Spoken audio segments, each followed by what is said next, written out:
All right, Mike. Well, Mike, we're still in Exodus 12. We covered it last week, 11 and 12, but we're going to do two parts of Exodus 12. So what's that about? Yeah. Boy, once you get out of Exodus 12, 13, 14, and you could really almost loop 15 into this. Listeners have probably noticed that in these chapters, like part of the chapter will be, the last plague, and then the Passover, and then we get this little segue, into the people leaving Egypt. Then we come back, in chapter 13 to this, right of the firstborn thing, or the offering of the firstborn. Then we go back to the Exodus, and then we finally, we get the pillar of the cloud. Then we actually get to the crossing, and the crossing we got to pick up back in chapter 12 because that's where it began. And the information is just not laid out in one place. It's scattered through these 3 or 4 chapters. So that's one issue. The other issue is there are just a lot of rabbit trails problems that you hit here. We're going to hit 2 of them today, but lucky for us, we get to go back into the quagmire of chronology now. And as if that wasn't bad enough, once we actually get to the crossing of the Red Sea, then we have questions like, well, the Hebrews actually says Yam Suf, the Reed Sea. Is that the Red Sea, or is it something different? Does it matter? Is this a literal concept, or is it something to do with, chaos, thinking in both on Egypt's side and the Israelite side? What's the route of the Exodus? That actually depends on where the Israelites turn at different points and in what direction. And of course, nobody knows, and so you get into all these issues. So what I decided to do was today, we're going to call this part 1, Exodus 12, because we're not going to get out of Exodus 12 proper. I mean, there's lots of other passages we're going to look at, but that's where we're going to camp. And we're going to cover 2 issues. One is the issue of large numbers in the Old Testament. And the other is going to be the duration of the sojourn, the period of bondage in Egypt. So the second one there is a chronological issue. But we're going to spend enough time on those that we can't actually get into the date of the Exodus. So that's the next time. So that part 2 is going to be just how do the early date defenders defend that position? How do the late date defenders defend that position? So we'll spend a whole episode on the dating problem. And then we'll finally hit the crossing of the Red Sea. We'll loop in the pillar of the cloud thing. And again, the information is scattered in several of these chapters. And we'll probably hit Exodus 15 in there too, because that's the Song of Moses, which is about the crossing. I still don't know what to do with the beginning of chapter 13, because that's this offering of the firstborn, which is just sort of thrown in there, or at least that's the way it looks. So eventually we'll, in a few weeks, we'll get to the Red Sea. And then once we're there, we'll have to tackle the whole problem of the itinerary. And of course, that is going to factor into where's Sinai. So we're back to Sinai again.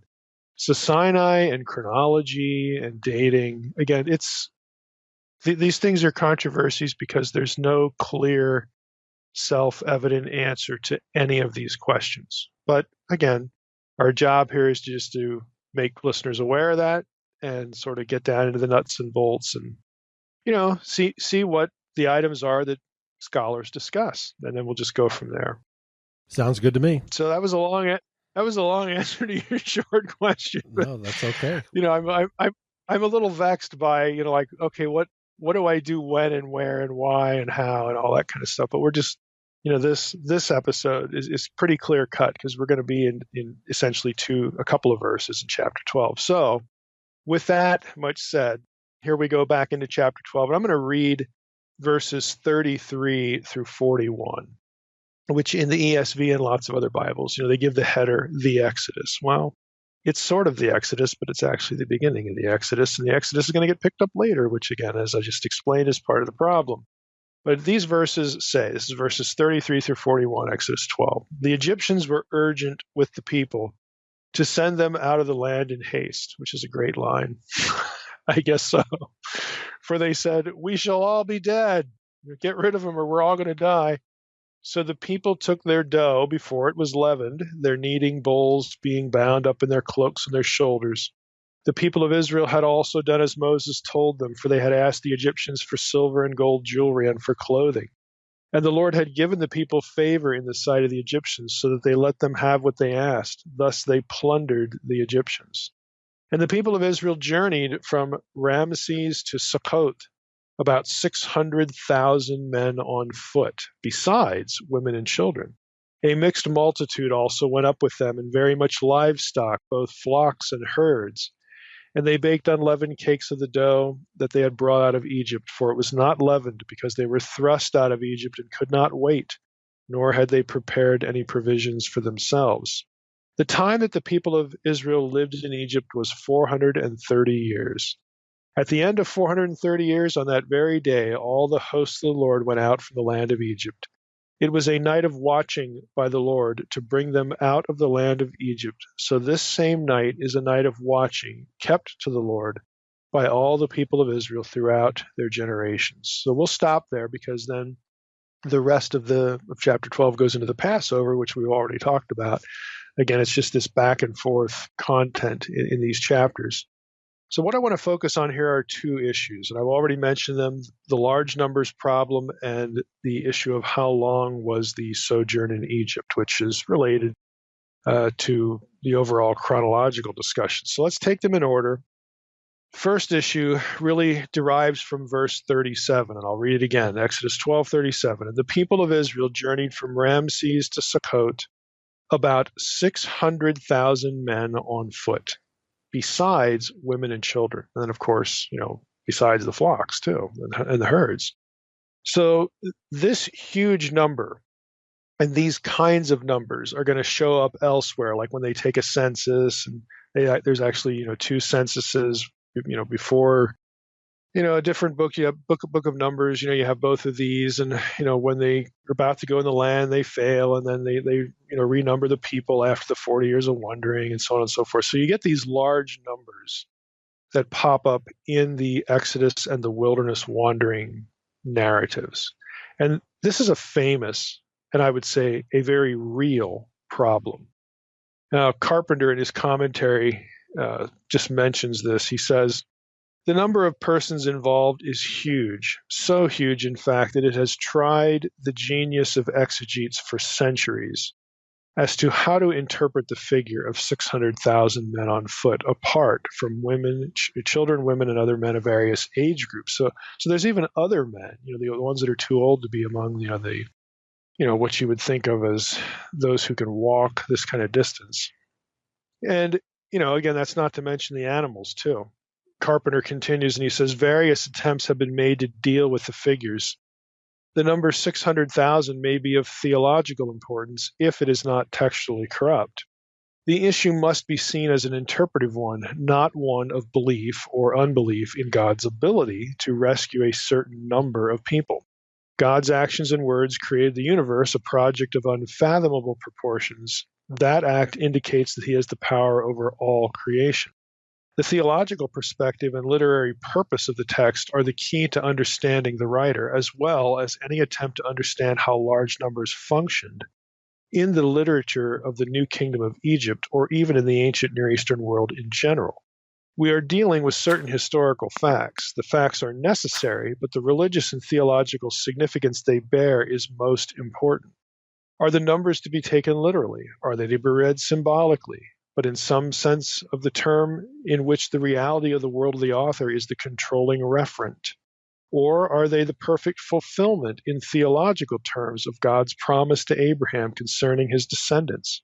What reality is being referred to, since biblical reality encompasses history and the divine sphere, and the covenantal world of Israel as well? The meta-narrative of Israel's God intersects with the cultural world of Israel at this time to convey both historical and meta-historical truth. Now, that's kind of academese in the way that's put. What I'm going to do at this point, I think I'm going to read something I wrote for the Faith Life Study Bible about the large numbers problem, and then I'm going to go to an article by a guy I know. In fact, this guy was my first Hebrew teacher at Dallas. He actually did his dissertation on the large numbers problem. So I'm going to be referencing both these things, but let's just jump in here. I think this is a bit more readable, and I think a bit more illustrative of the fact that this is a very real problem. This is not a contrived problem or, some sort of dumb argument from skeptics. This is a real problem. So in the Faith Life Study Bible, I wrote this. This is one of those, excursus parts of the study Bible. In the census following the Exodus from Egypt, Numbers 146, the number of Israelite males older than 20 years of age is 603,550. At the second census, Numbers 2651, there are 601,730. Now, those are just the men 20 years of age, and older. These figures imply that the total population of the fledgling nation of Israel was somewhere between 2 and 3 million. While these figures are difficult to reconcile with the geography of Canaan and the archaeological record, several solutions are possible. At least this is what people have tried to do. Now let me just stop there. The issue with the geography of Canaan and the archaeological record are things like this. I'll just telegraph this point. There are certain roads that the Israelites could have taken, like to cross the desert, in different places. And initially they're like between towns. They go from this point, and they turn to that point, and they turn again, and so on and so forth.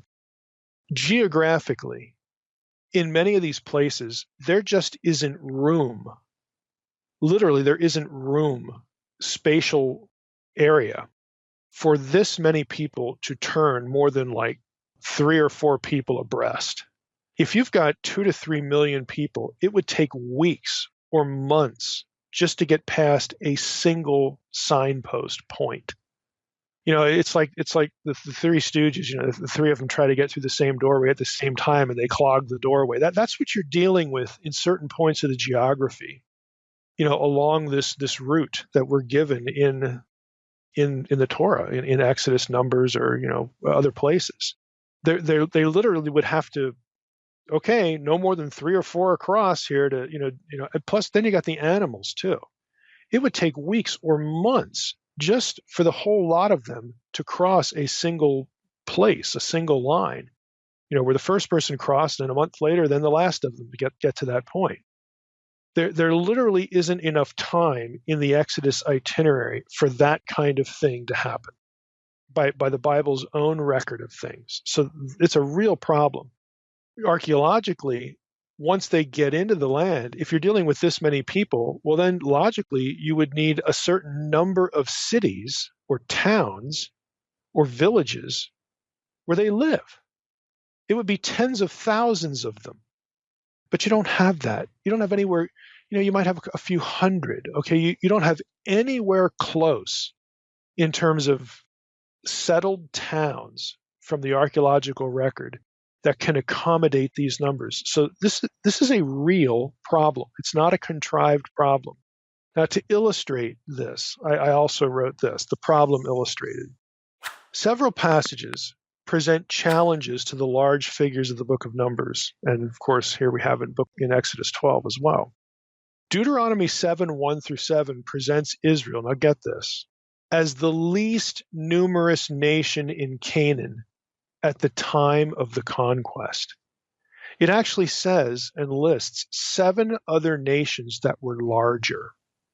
This means that if the figures in Numbers are to be taken literally, that the total population of these 8 nations collectively would have to range from 16 to 24 million people, roughly the 2010 population of Florida or Texas, respectively. The size of Canaan, however, is closer to that of New Jersey than either of those states. So take the whole population of Texas and stick it in New Jersey and assume that every square foot of it is livable, and you can see the problem. There's just not enough room. And you need water. So you can't just have every square foot occupied. You got cattle.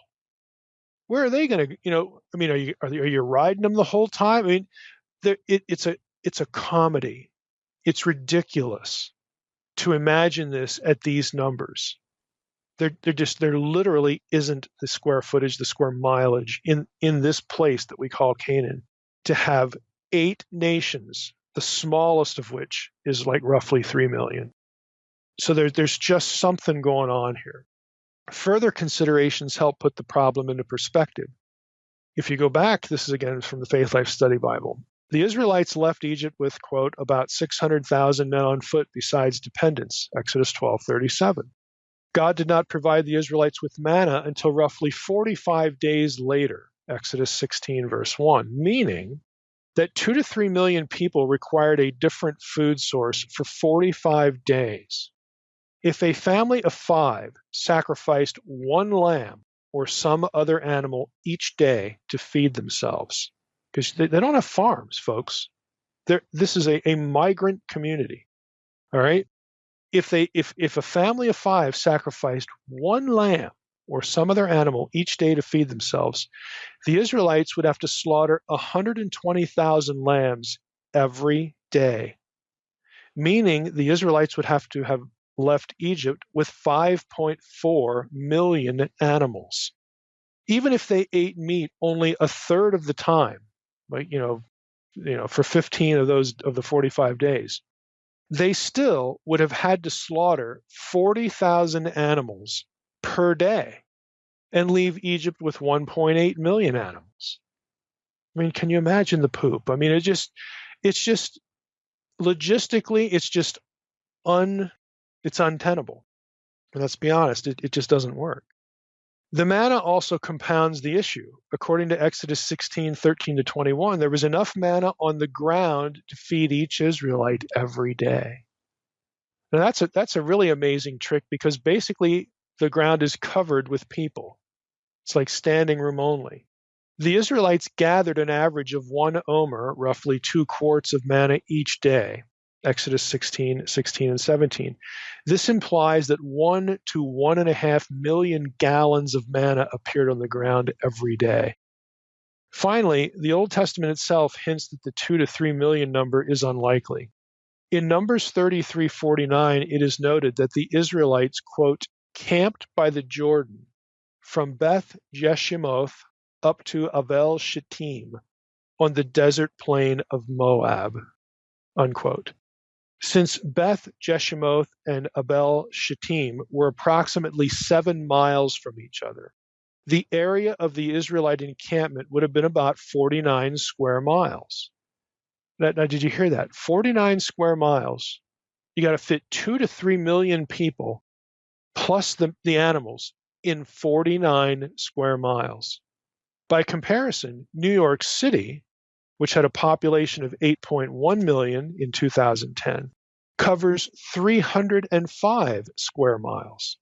Taking the number 2 to 3 million at face value, therefore, requires that the Israelite camp had a slightly greater population density than New York City without any multi-level living accommodations. They're not building skyscrapers, folks. They're not even building 2-floor houses. They're in tents. They're all on the ground. Again, this is a real problem. The numbers are just crazy. Now, my friend Dave Fouts, and we have a link to this article posted on the episode website, because this article is available free online. The article is entitled "A Defense of the Hyperbolic Interpretation of Large Numbers in the Old Testament." It's from the Journal of the Evangelical Theological Society, Volume 40, Number 3, in 1997. It's about a 10-page article. So I'm going to draw from this article, but the article itself is drawn from Dave's dissertation. This is what he did his dissertation on at Dallas Seminary. And in the dissertation and in the article, he provides some other telling and I think a bit humorous examples where taking the large numbers literal in the Old Testament just doesn't work by the Bible's own record. Now, here are some of what he illustrates this with.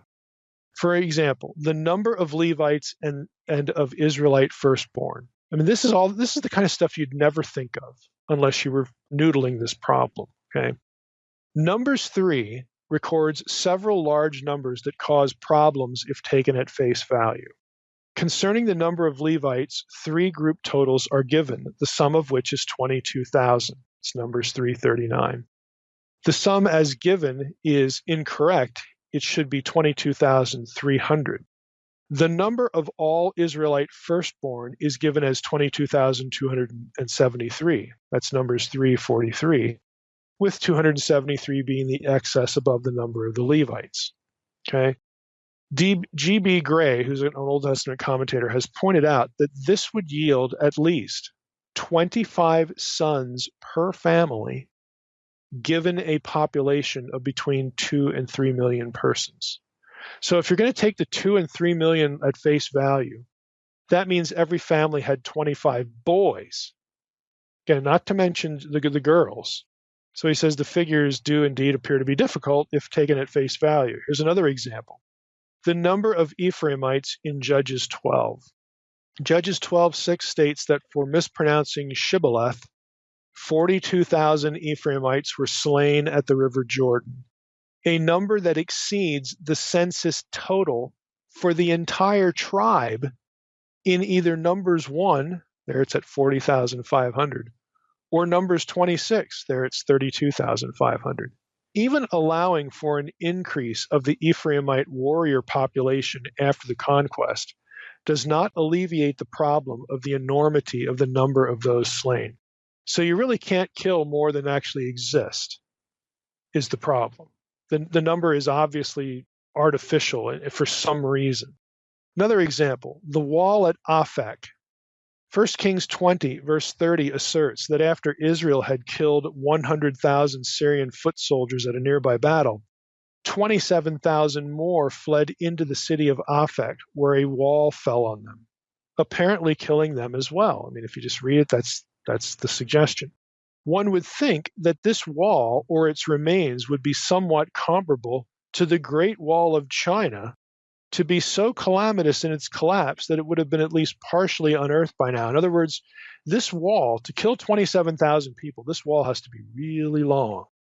And the question then arises, well, Aphek's been excavated. Where's like this wall that's like a mile or a couple miles or a few miles long? I mean, Fouts compares it to the Great Wall of China to make the point. It's got to be a really long wall to kill this many people. Again, it just sounds kind of absurd. Again, if you take the numbers at face value. If there is some other significance to the large numbers, Fouts says, however, the size of the wall may not matter. And again, this is where he's going to go, into his solution. But before we get there, I want to go back to what I wrote in the Faith Life Study Bible and say, just give you a bit of an overview here before I head back into Fouts. So again, in the study Bible I wrote, since taking the numbers of the census figures at face value yields these issues, of course, and others, I'm just being selective here. Several solutions have been proposed. And so on proposed solutions, this is the way I sketched it out. According to the most frequently cited proposal, the Hebrew word for thousand, eleph, may also mean tribe or clan. For example, Numbers 10:4, Judges 6:5, 1 Samuel 10:19. If so, the numbers may simply refer to military units, which corresponds to the aim of the censuses to determine the number of males eligible for Israel's army. The chapters in Numbers that record the censuses then use eleph as both a number and a term for a unit. However, the only examples where eleph might plausibly refer to something other than a number have nothing to do with counting. I mean, if you actually look them up, this is the problem you run into. Moreover, in other passages that do involve counting, for example, Exodus 18:21, 1 Samuel 8:12, 2 Samuel 18:1, the term does not have any other meaning than mathematical tabulation, in other words, 1,000. Another proposal claims that the author of Numbers deliberately exaggerated the numbers, and of course this would be the author of Exodus as well, doing the same thing. They deliberately exaggerated the numbers associated with the Exodus and the wilderness wanderings. In other words, they represent literary hyperbole. Comparisons with other ancient Semitic texts of similar genres, like military annals, validate this suggestion. Ancient Sumerian, Akkadian, and Assyrian literature, particularly royal, inscriptional, and historical annals, deliberately employed hyperbole regarding large numbers. The annals aimed to glorify the God of the king by exaggerating the king's victories. In fact, the biblical accounts of the Exodus and Conquest bear striking similarities to contemporary annals in many ways. Given this, the hyperbolic use of numbers in the Old Testament anchors the biblical text to the writing conventions of the time. Now let me read that over. Given this, if we assume that the numbers here are deliberately exaggerated, they're hyperbole, okay? The hyperbolic use of numbers in the Old Testament anchors the biblical text to the writing conventions of the time. This is an argument that favors their authenticity as truly ancient documents. The writer of these accounts thus could have used a known literary device to draw attention to the might of Yahweh, the King of Kings, earthly or divine, in delivering his people Israel. Now, this is where Fouts goes. This is Fouts' view, and his article defends the hyperbolic use of numbers in the Old Testament. And what he writes, I'll just cite a few things from him. He says in section 5, use of large numbers in other ancient Near Eastern contexts, he writes this: quite often, large numbers were employed in a hyperbolic fashion in the historiographic literatures of Sumer, Akkad, and Assyria, particularly in the royal, inscriptional, and annalistic genres. The hyperbolic numbers occur in military contexts, expressing the number of troops engaged in battle, the number of enemies slain or captured, the amount of spoil taken, the amount of corvée labor employed.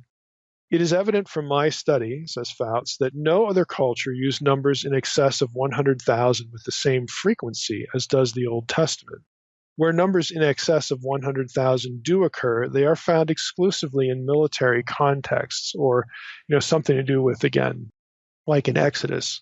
But basically what he's saying is the numbers are large there, and because the numbers are going to be large in the census because it has to do with not ultimately fleeing Egypt, but the number of people that are going to be, or the fact that the promised land needs to be conquered. That's why we get these large numbers in there. So he's saying even the flight from Egypt, those people are ultimately going to be the people, or are intended to be the people who are going to conquer the land. And so you still have this conquest, this militaristic sort of flavor going on in the bigger picture. What Fouts does is he goes to Akkadian examples, Sargon I, Ramush of Akkad, Shalmaneser I, Tukulti Ninurta I, and so on and so forth. He has a number of these. And he writes this: the language of this epic literature is, of course, hyperbolic. One notes the terms, quote, without number, unquote, end quote, beyond counting, unquote, in synonymous parallelism to the specific numbers. And the example he uses here has the number at 3 million. So he says, this may support the hypothesis of my dissertation that at times the large numbers in other genres are also to be understood as literary hyperbole.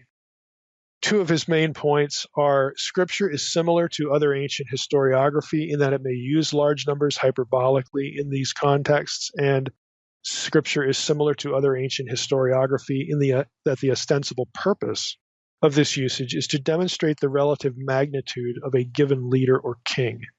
Yahweh is greater than David, who is greater than Solomon, who is greater than Rehoboam, who is greater than others, and so on and so forth. This is why the numbers change and they get smaller and so on and so forth. Now, his conclusion is this. I'll just read it to you. One must wonder what implications the results of this study could have on Old Testament scholarship, particularly in the area of conquest models. As has been noted earlier, the large numbers have often been a stumbling block for accepting the biblical accounts as legitimate records of history. If the numbers are simply reflective of a rhetorical device common in ancient Near Eastern literature, however, one may no longer question the integrity of the record by use of this argument.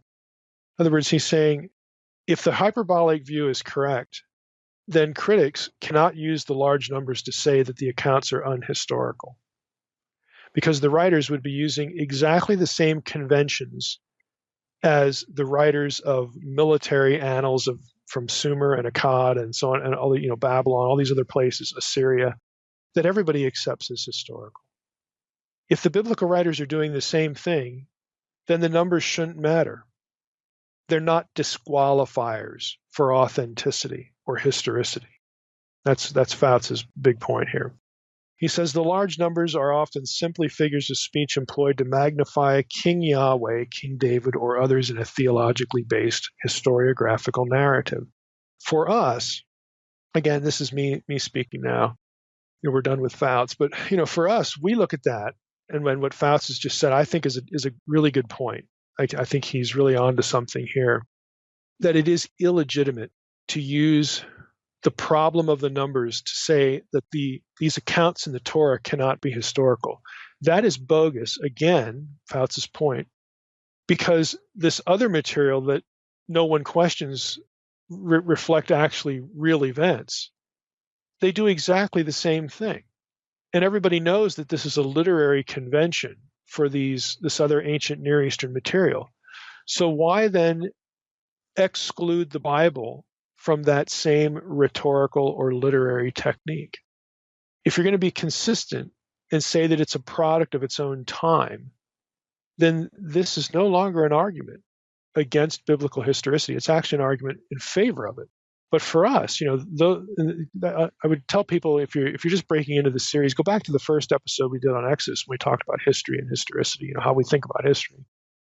For us, we're not expecting that, since this isn't the way we do military chronicling. It feels like, for us, exaggeration takes away from historicity. But what Fouts is actually arguing is that no, it actually confirms it, because it puts the Old Testament into the same category as this other stuff that people don't question. And if you're going to just pick on the Old Testament, well, then you're inconsistent. Then you have some sort of religious axe to grind, or some worldview axe to grind, or whatever. But again, to me, that makes very good sense, what he's arguing here for. But I'm just, for the sake of our audience here, for us, we just don't think of history this way. We're not expecting that. Because if we were to write a history of any big war today or any big event, we're like combing the records, to get the exact body count and all, because that's just the way we do things. They didn't. Nobody in the ancient Near East did. So for the original biblical world, literate readers in that world were expecting this. They knew exactly what was going on with these inflated numbers. It was a familiar way of history writing for them. They would not have felt deceived, since the point wasn't mathematical accuracy, but ultimately glorification of the king or the military leader or the deity behind those guys. A precise count wasn't even in the picture for either the writers or their original readers. Everybody knows what's going on. Everybody sort of knows the rules of the game. They know the rhetorical rules of the genre. Literate readers know what their writers are doing. It conforms perfectly to their expectations, but it doesn't conform to ours at all. So we have a decision to make. Are we going to let the Bible be what it is, or are we going to wish it were something that it wasn't or isn't and was never intended to be?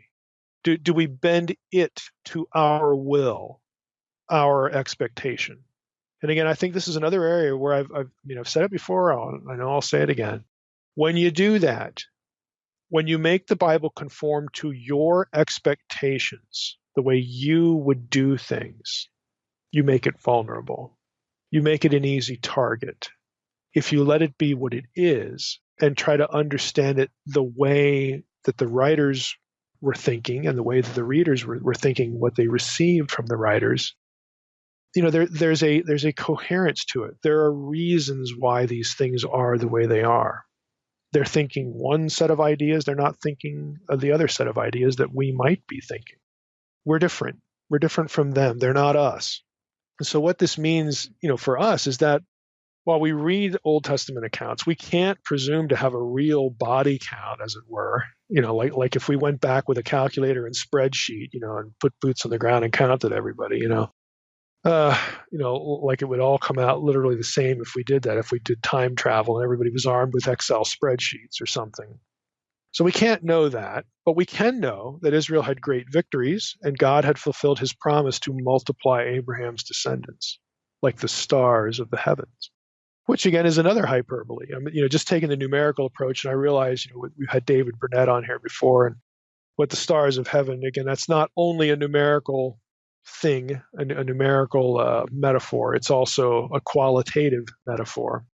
But I don't want to drift off into earlier episodes of the podcast. But if you're just thinking, numerically, that's a hyperbole, like the stars of the heaven. And everybody knows that. Everybody knows it's not supposed to be an exact, precise number. Everybody knows that. Well, in the ancient world, these inflated numbers were they were sort of like these sorts of expressions. They were intentional. they had a goal to accomplish, and that was the glorification of the king or the military leader or their god or gods. And everybody knew that. So nobody was surprised. Everybody knew what they had on their hands. The second issue, let's transition to the second issue, derives from verse 40. And again, here we get to go muck around in the chronological stuff again. So let me read verses 40 through 41. So after we get this description of the mixed multitude and the big numbers and all that stuff and the animals, we read this. Exodus 12:40, 41. The time that the people of Israel lived in Egypt was 430 years. At the end of 430 years, on that very day, all the hosts of the Lord went out from the land of Egypt. Okay? Now the verse deals, specifically verse 40, deals with the length of the sojourn in Egypt, the length of Israel being in Egypt. It appears to be in conflict with other verses and therefore creates problems for Israelite chronology. Here are the other verses. In Galatians, in the New Testament, Galatians 3:17, Paul says, "This is what I mean. The law, which came 430 years afterward, does not annul a covenant previously ratified by God so as to make the promise void." So you say, well, 430 years afterwards, after what? Well, if we actually go to Galatians 3, what precedes verse 17, we read this. The promises were made to Abraham and to his offspring. It does not say into offsprings, referring to many, but referring to one, and to your offspring, who is Christ. This is what I mean, the law that came 430 years afterwards. So that sets the time at the 430 years there are really sort of looping Abraham in when Abraham received the promises. But that isn't what Exodus 12 says. Exodus 12 says the time that the people of Israel lived in Egypt was 430 years. So where's Paul getting this 430 years? Why is he including Abraham? It doesn't align. Another example, it appears in conflict with Genesis 15:13 through 16. So let's just go there. I'll go back to verse 13. Then the Lord said to Abram, know for certain that your offspring will be sojourners in a land that is not theirs, and will be servants there, and they will be afflicted for 400 years. It's not 430, 400 years. But I will bring judgment on the nation that they serve, and afterward they shall come out with great possessions. As for you, you shall go to your fathers in peace. You shall be buried in a good old age. And they shall come back here, they, these, your offspring, shall come back here in the fourth generation, for the iniquity of the Amorites is not yet complete. Okay, so it seems to equate the 400 with 4 generations, so a generation of 100 years. But you have 4 of them, you got 400 years. But that's not 430. Then you have Acts 7:6.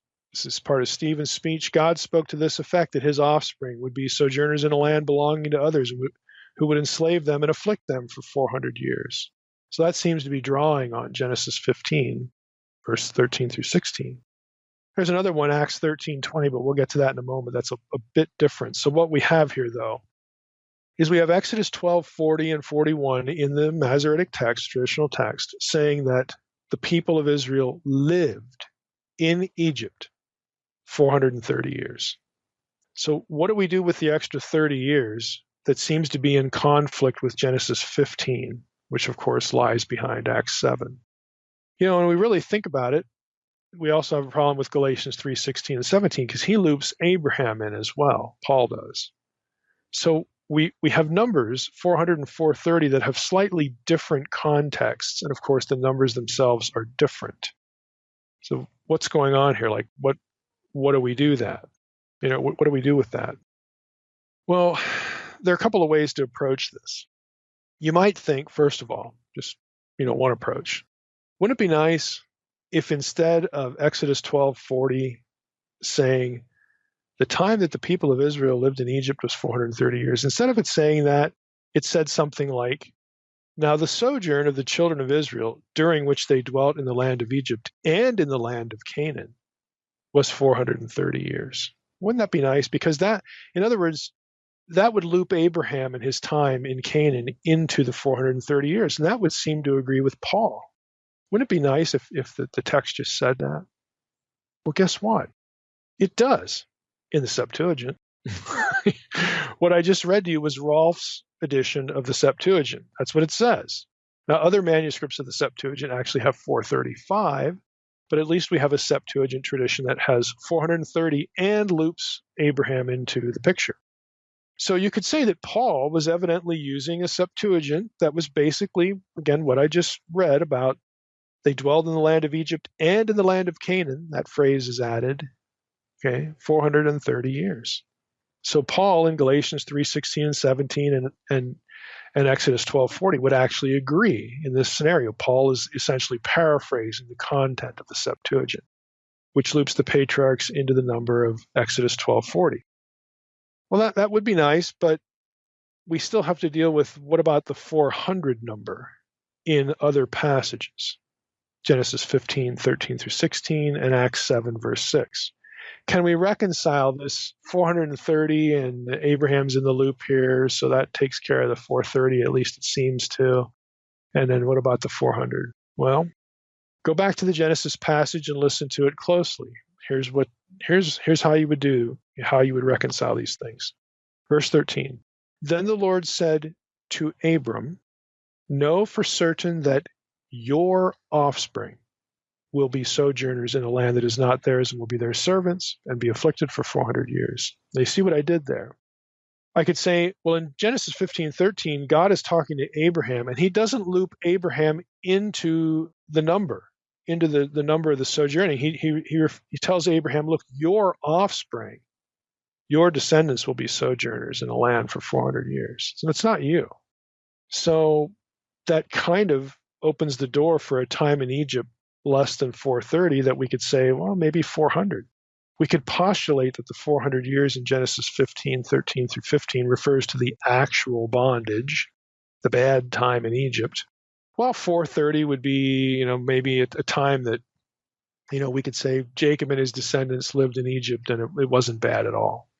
After all, there was an interval between the time Jacob and his family get there and the time in Exodus 1 where things start to really go bad. Well, there are problems here too, because not only, again, if we're depending on the Septuagint and we're looking back at Paul is still obviously kind of thinking of Abraham in some way here. And we can't get Abraham within 30 years of the lifetime of Jacob, so we still have that problem. And Exodus 1 seems to suggest that the enslavement situation came toward the tail end of Israel's time in Egypt. Or it could be read that way. It doesn't have to be read that way. Maybe, again, a better way to take it is that, the period of affliction, maybe it did last 400 years. Because as we read Exodus 1, Exodus 1, says, hey, there arose a Pharaoh that didn't know Joseph. Again, that's shortly after Jacob dies. And things just go sour progressively. It starts out one way and then it ends with, slavery and killing the Israelite boys and all, it just gets worse. So maybe it does stretch out 400 years. Maybe we're okay. But again, we're getting closer to a reconciliation, but we're still not quite there. Because we have the Abraham thinking in Paul's head. Maybe Paul this is possible, because the New Testament writers do this. Maybe Paul is thinking of both passages, both Genesis 15 and Exodus 12, and just summarizing, paraphrasing, and putting them both together. That's why he thinks of Abraham, the time where the covenant was launched, and the 400 years of bondage there. And he's also thinking of Exodus 12, the 430, making that maybe that's Jacob's early good time. He was still in Egypt, but it wasn't in bondage, and they were only afflicted 400. I mean, you could see how these things could get mixed, not in a wrong way, but you could see how Paul could be thinking of all these passages and sort of just shorthanding it in Galatians 3 to just present a summary in the space of a verse, 2 verses, what happened here. I mean, you can get there. You can sort of deal with the 400 and the 430, that way. Now, Sarna, in his Exodus commentary, notes that the rabbinic material puts kind of an interesting twist on this. He says, the first part is already familiar to us, but I'm going to read it anyway. The historical summation of verses 40 and 41, this is Exodus 12, do not exactly accord with the 400 years of Egyptian oppression predicted in Genesis 15:13. The Mekhiltah, and by the way, that's a compilation of essentially Jewish legal theory, halakhic midrash on the book of Exodus. The Mekhiltah resolves the discrepancy by attributing the 30-year difference to the interval between God's covenant with Abraham and the birth of Isaac. So it brings Isaac into the picture. Although the text, Sarna admits, speaks clearly enough only of the Egyptian episode, doesn't really say anything about Isaac. The inclusion of the sojourn in Canaan in the computation is explicit in the text of the Septuagint, which we already, read, and also the Samaritan Pentateuch. Now that isn't really helpful because that sort of just tells us what we already know. Here's the interesting part. Here's the interesting twist that Sarna sort of triangulates for. He notes that maybe the numbers, again, aren't to be taken at face value, but they are what they are because of a preference, a literary preference for mathematical symmetry. Now catch this. This is Sarna again. He writes, Ibn Ezra, again, a famous rabbinic teacher, begins the 430-year reckoning with the departure of Abraham from Haran for Canaan. And in fact, exactly 215 years elapsed between that event and Jacob's migration to Egypt, yielding the same time span for the stay of the Israelites in Egypt. So you have 215 years on one side and 215 years on the other. And of course, you put them together, and that equals 430. Sarna writes, this kind of symmetry follows a symmetrical pattern well established in the patriarchal narratives and elsewhere in the book of Genesis. Thus, Abraham lived 75 years in the home of his father and 75 years in the lifetime of his son Isaac. He was 100 years of age at the birth of Isaac, and he lived 100 years in Canaan. Jacob lived 17 years with Joseph in Canaan and a like period with him in Egypt. 10 generations separated Noah from Adam, and another 10 generations from Abraham to Noah. In the light of these facts, it may be that the neatly balanced periods of time are intended to be rhetorical rather than literal. That is, they underline the biblical ideal of history as the fulfillment of God's deliberate design. In the worldview of the Bible, history cannot be merely a series of disconnected and haphazard events.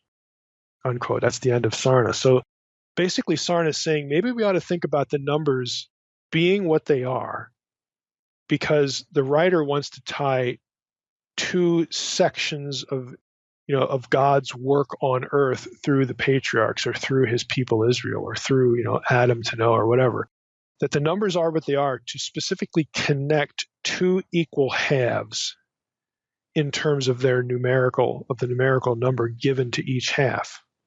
Maybe that's intentional. Maybe they're supposed to be brought together.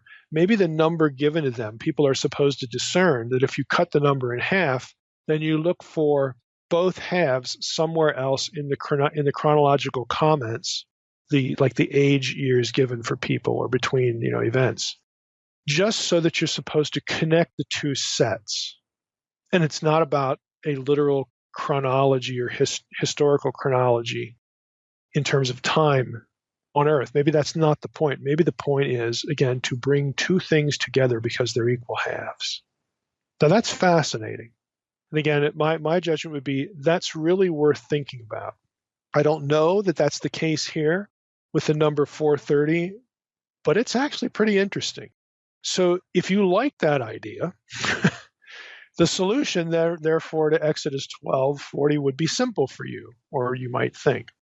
The solution might be easy enough. Well, we've got 430 years. It's an artificial number in terms of literal chronology, but it connects these two things. That number's chosen for symmetry. Again, that seems to work because we have other symmetrical patterns that emerge when we're looking for this kind of thing in Scripture. But again, if you're going to go that route, if you take that approach, it does call into general question the literalness of the numbers. In other words, could other numbers associated with the Exodus and Israelite history be artificial for the same symmetrical, literary, rhetorical, theological purposes? I mean, we have this in the New Testament very obviously in the genealogy of Jesus. In Matthew, you have the three sets of 14. Again, there's a deliberate reason why it's structured that way. It skips generations if you compare that genealogy back to the Old Testament material. There's a symmetry created there in the three sets, and there's also a gematria thing that emerges from the way the numbers are arranged and all that sort of stuff. It points to David, but again, I don't want to get into that in this episode. But there are things like this that happen. So you look at that and you say, well, okay, maybe 430 is 215 plus 215. And we don't really know if we should attach real time to that or not. But if you do, if you decide, well, I want to have my cake and eat it too, I kind of like that explanation, but I still want the 430 and the 215s, to mean something. And I'm going to keep them for historical markers, chronology and real time. If you do that, then you must embrace the late date of the Exodus. And Gleason Archer, who was not a late dater, saw this very clearly. He writes in his book, Survey of Old Testament Introduction, he says, as to the length of the sojourn of the Israelites in Egypt, the clear statement of the Hebrew text of Exodus 12:40 is that it totaled 430 years from the migration of Jacob's family until the Exodus itself. But since the Septuagint here reads that the 430 years included the sojourn of Abraham and his descendants into Canaan as well as Egypt, some have preferred this variant to the reading of the Masoretic text. Some like the Septuagint better. This would result in a specifically Egyptian sojourn of about 215 years. Okay, so if you're going to take the second half of the 215 as literal chronological history, then you have a sojourn of 215 years. And if you plug that into real time, guess what, Archer writes, that would bring Joseph's career squarely into the Hyksos period. And that is precisely what the late date advocates. Joseph was part of the Hyksos period. Late date, the date of the Exodus is in the 13th century BC, the 1200s somewhere. So Archer realizes this. And again, he's going to argue against the Septuagint reading. He's going to argue against, adopting the 430 and all this kind of stuff because, Archer is committed to the early date in his introduction. Now, Hofmeyr, who is a late dater, says this. Paul allots 430 years between Abrahamic and the Sinaitic covenants, or the time between Abraham and the Exodus, indicating that he followed the Septuagint chronology. He has a footnote here. According to the Masoretic text chronology, 645 years separate the two, between the Abrahamic and the Sinai covenants. 645 years, according to the Masoretic text. Exodus 12:40 has a different reading in the Septuagint than does the Masoretic text. The Septuagint envisions two periods of 215 years totaling 430. 215 years spent by Abraham, Isaac, and Jacob in Canaan prior to the family's move to Egypt, and 215 years in Egypt prior to the Exodus. So it's quite a variance between the two textual traditions. And what Hofmeyr does with this is he says, look, Paul used the Septuagint, so I'm good with that. And of course, Hofmeyr is a late dater anyway. But again, to be fair to him, it seems like he really genuinely does consider this fairly compelling, that Paul has this specific chronology in his head. And if you're going to adopt that chronology as real-time chronological history, then Joseph is a Hyksos, and you can only have the Exodus in the 13th century. Now, again, next week in the next episode, we're going to talk about how the early date and the late date defend each other and respond to each other. But I'm just telling you right now, the problem already sort of emerges right here. And it really did back in Exodus 1 when we talked about Ramesses and the names and Pithom and Ramesses and all that kind of stuff. So we're going to deal with that again and hopefully put some closure to it, at least in terms of the coverage next week. So if you adopt a late date Exodus, you're done now. You're good with the Septuagint. You know how you're going to handle Exodus 12:40, how you're going to read that verse in relation to Genesis 15. You're good with what Paul does. You're good. But what if you don't like the late date? Okay. Well, that means you've got to stay with the Masoretic text. And the Masoretic text says we've got 430 years. That's the number given in Exodus 12:40 and Galatians 3:16 and 17. And then we have a 400-year number in Genesis 15, 13 through 16 and Acts 7:6. So your strategy would be this. You would say, okay, the Exodus 12:40 reference, 430 years, quote, this is a direct quote from Exodus 12:40, of the Israelites living in Egypt. So that can only be understood as the time when Jacob gets there, okay, through the bondage, and then the Exodus happens. Okay, so you've got 430 years. You got to go with that. Then Genesis 15, you would say, well, that refers to 400 years of affliction. You could say, well, the 30 years, maybe the extra 30 years in Exodus 12, verse 40, Maybe that refers to the time when Jacob's there, he's with Joseph, and it's not they're not living under affliction. They're not in bondage. It's a normal, kind of relationship. And when things start to go sour from the point that they start to go sour all the way to the Exodus, well, that's 400 years. So that's how you would have to read this. So, we've already covered, some of that ground earlier. So this is how you would have to handle things. Now, the only outlier here is, what do I do with Abraham? Because again, Galatians 3:16 and 17 seems to suggest that Abraham is lurking in Paul's head when he's referencing 430 years. And again, I've already told you what you'd have to do here, but just to summarize it again, you'd have to say, look, the reason why Paul mentions these things, Abraham in verse 16, the giving of the Abrahamic covenant, and then he goes into the 430 years, is because Paul has both passages, both Genesis 15 and Exodus 12 in his head, and he's just summarizing things in Galatians 3:16 and 17. That's essentially what you have to do. You have to assume that Paul's paraphrase of the text is not designed to loop Abraham into the 430 years. It's incidental to the 430 years. So take your pick. If you like that view and you stick with the Masoretic text, then you can still argue for the early date of the Exodus. If you want to say, I don't think that's what Paul was thinking, I think Paul is looping this stuff together, blah, blah, blah, blah, blah, and I'm going to go with the Septuagint, that means Joseph is in the Hyksos period and we have to have a late date Exodus. Well, good for you. Again, both of these things are possible. I'm giving you both trajectories on how you would have to deal, again, with the data. Now, there's a couple outliers here. Isn't that wonderful? One outlier is Acts 13:20. It's not really a big one. And neither of these are lethal to anything, but they might occur to somebody listening in the audience. Acts 13:20 says this, and I'm actually going to read verses 16 through 20. So Paul stood up and motioning with his hand. Again, this is when Paul, is in trouble again, like he usually is. Okay, so he wants to speak to the crowd. Men of Israel, and you who fear God, listen. The God of this people Israel chose our fathers and made the people great during their stay in the land of Egypt. And with uplifted arm he led them out of it. And for about 40 years he put up with them in the wilderness. And after destroying 7 nations in the land of Canaan, he gave them their land as an inheritance.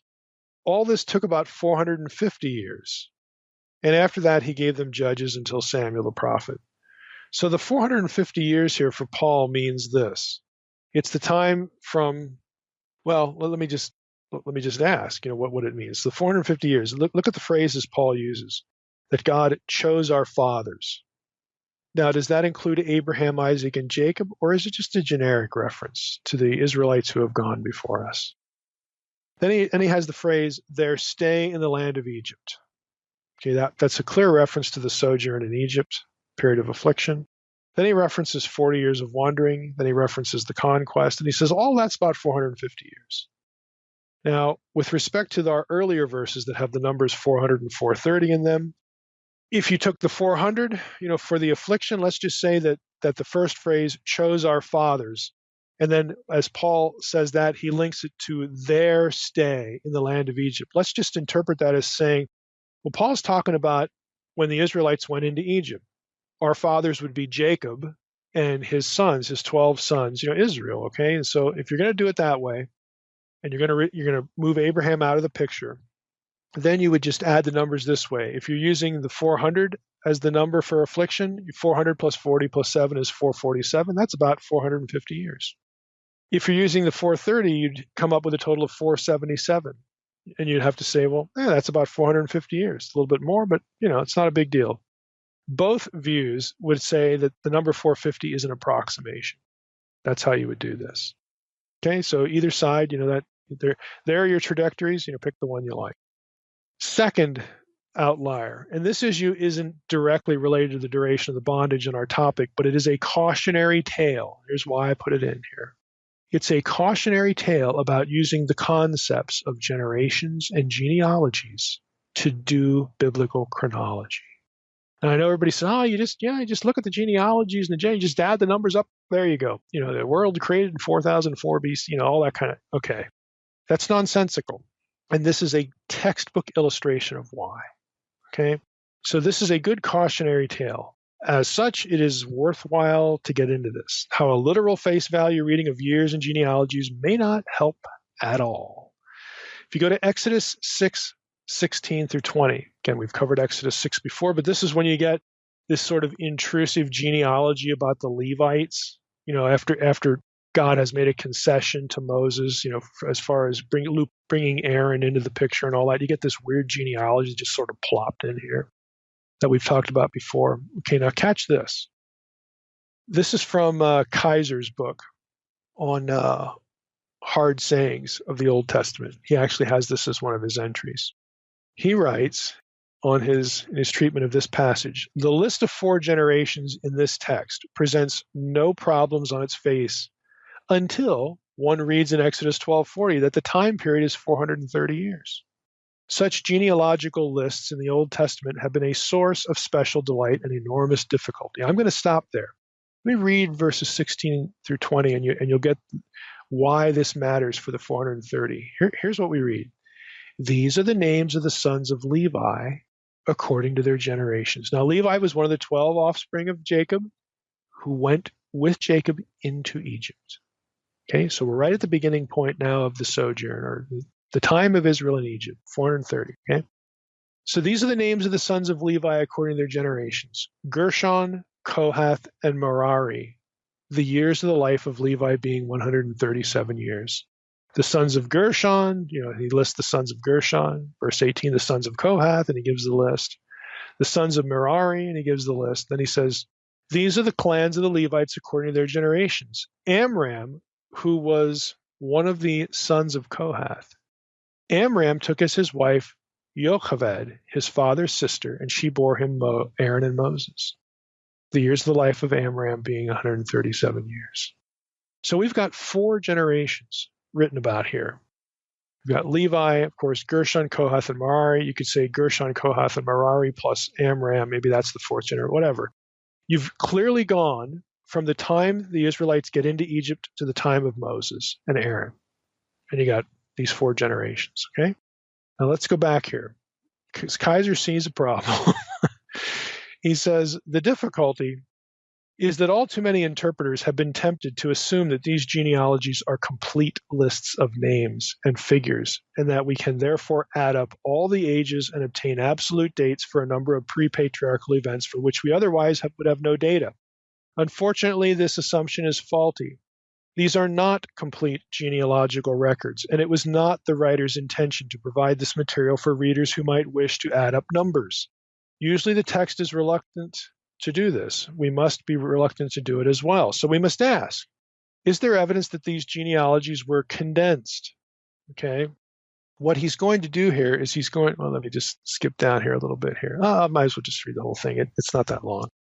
He says here, is there evidence these genealogies were condensed through the omission of less important names? In particular, can we determine whether there were only 4 generations? Here's the key question. Were there only 4 generations from Levi to Moses during the 430 years of bondage in Egypt? Sub-question. Were Amram and Jochebed Aaron and Moses' immediate parents? If not, why does the text say Jochebed bore him? Bore to Amram, Aaron, and Moses. On the other hand, why does Exodus 2:1 remain non-committal about the names of Moses' parents? Quote, now a man of the house of Levi married a Levite woman. She became pregnant, gave birth to the son, Moses. A parallel genealogy. Here's the problem. A parallel genealogy for the same period of time, from the days just before Jacob went to Egypt until his descendants came out 430 years later, is preserved in the line of Joshua, a younger contemporary of Moses. And it's given in 1 Chronicles 7:23 through 27. Yeah, 1 Chronicles is good for something, folks. And here it is. In that line, there are 11 generations listed between Jacob and Joshua.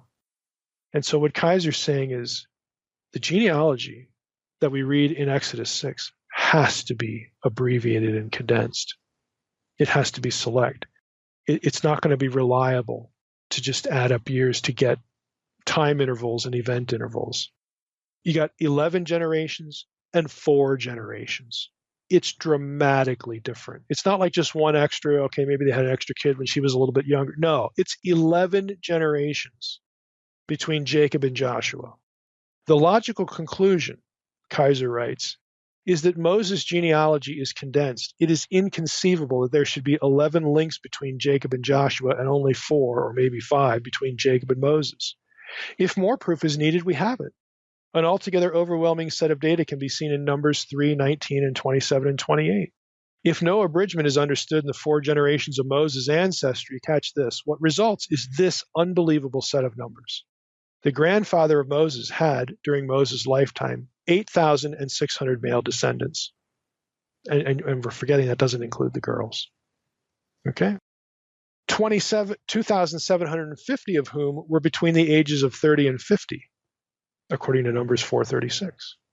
Now, all of us know that these were times of large families, but is it possible to make sense of what has been reported in these texts unless there is a considerable condensing and compression of the record to get at just the key characters? Another piece of evidence is to be found in the fact that Levi's son Kohath was born before Jacob, and his 12 sons went down to Egypt, according to Genesis 46:11. Where the emerging nation of Israel lived for 430 years. Now, if Moses was 80 years old at the Exodus, according to Exodus 7:7, he must have been born 350 years after Kohath, who, as a consequence, could not have been his grandfather. In fact, Kohath is said to have lived a total of 133 years, and his son Amram lived 137 years. These two numbers do not add up to the 350. Okay? I mean, he goes on to just point out how if you don't understand that the 4 generations of Exodus 6 are selective, and you take those names in those 4 generations and you go into the book of Numbers where these people are found and they're having kids and other kids that aren't mentioned here, and there's other generations, it becomes a numerical set of absurdities. You say, well, what's the point, Mike? The point is that I brought this into the discussion because, in part, to set up next week. So we're going to end here. The issue is doing biblical chronology and arriving at dates for events is not as simple as looking in the Bible for numbers and just getting out a calculator and adding them all up. Let's be honest, few people care about the book of Numbers and the genealogical lists of First Chronicles. But there is stuff in there that will mess your chronological approach up big time. It will turn it into a house of cards, because that's what it is. So again, I offer this as a cautionary tale leading up to our discussion of the dates, the two, the big two, the early date and late date. Because some of that's going to involve how do we understand generations? How do we take numbers literally or not? So in this episode, what we've got is we've got instances of numerical symmetry that makes potentially the numbers somewhat artificial. In other words, they are what they are because the writer wants to unite 2 sets of things together intentionally for the reader. And we also have, again, a cautionary tale about assuming certain things about genealogical lists when you get into chronology. It is not that simple. It will get you into trouble. It will lead you to false conclusions. So again, with that said, we've just dipped our toe into the issues here. So next time, we're going to build on this and get into the chronology, early and late date. How are they defended, and how does each side respond to each other? Mike, did you mention which side you come down on all this? My honest answer is I just don't know. There are things that tug me in both directions. It's really difficult. I'll just give you an example. One of the things that makes the late date unattractive to me are the disconnects with Joseph in the Hyksos period. I mean, they really are disconnected. So I don't quite know. There are always ways, to deal with that, but they're just things that sort of stick out. But on the other hand, the late date does have a number of things that really kind of make sense. Like in this episode, it could allow you to just go with the Septuagint. You don't have to, but you could. There's a whole bigger issue of when they actually get into the conquest, does the description of the geography of the land, what does that look like? Does it look like what we know from archaeology, and I'm not talking about the conquests of like Jericho. I'm talking just about the general settlement, patterns. Does it look more like the 13th century or the 14th century? And you can make a good argument that the boundaries in the cities and all that stuff really look a lot like the 13th century based on Telemarna texts, because Egypt used to be in control of this whole region, and there's actually a lot of records for towns and villages and stuff like that. But is that just evidence of it being written later or updated? Is it editorial? I mean, who knows? I just don't know. I don't really know where to land. On one level, I don't really care. It's almost at eschatology level for me. But since it's mostly Old Testament, I'm a little bit more interested in it than eschatology. But Yeah. it's almost there. It's okay not to know. I mean, it's all right. Yeah, I don't think anything hinges on one date or the other. But when we go through next week, people are going to say, that's really persuasive. You got me there. And that's going to happen on both sides. And that's okay.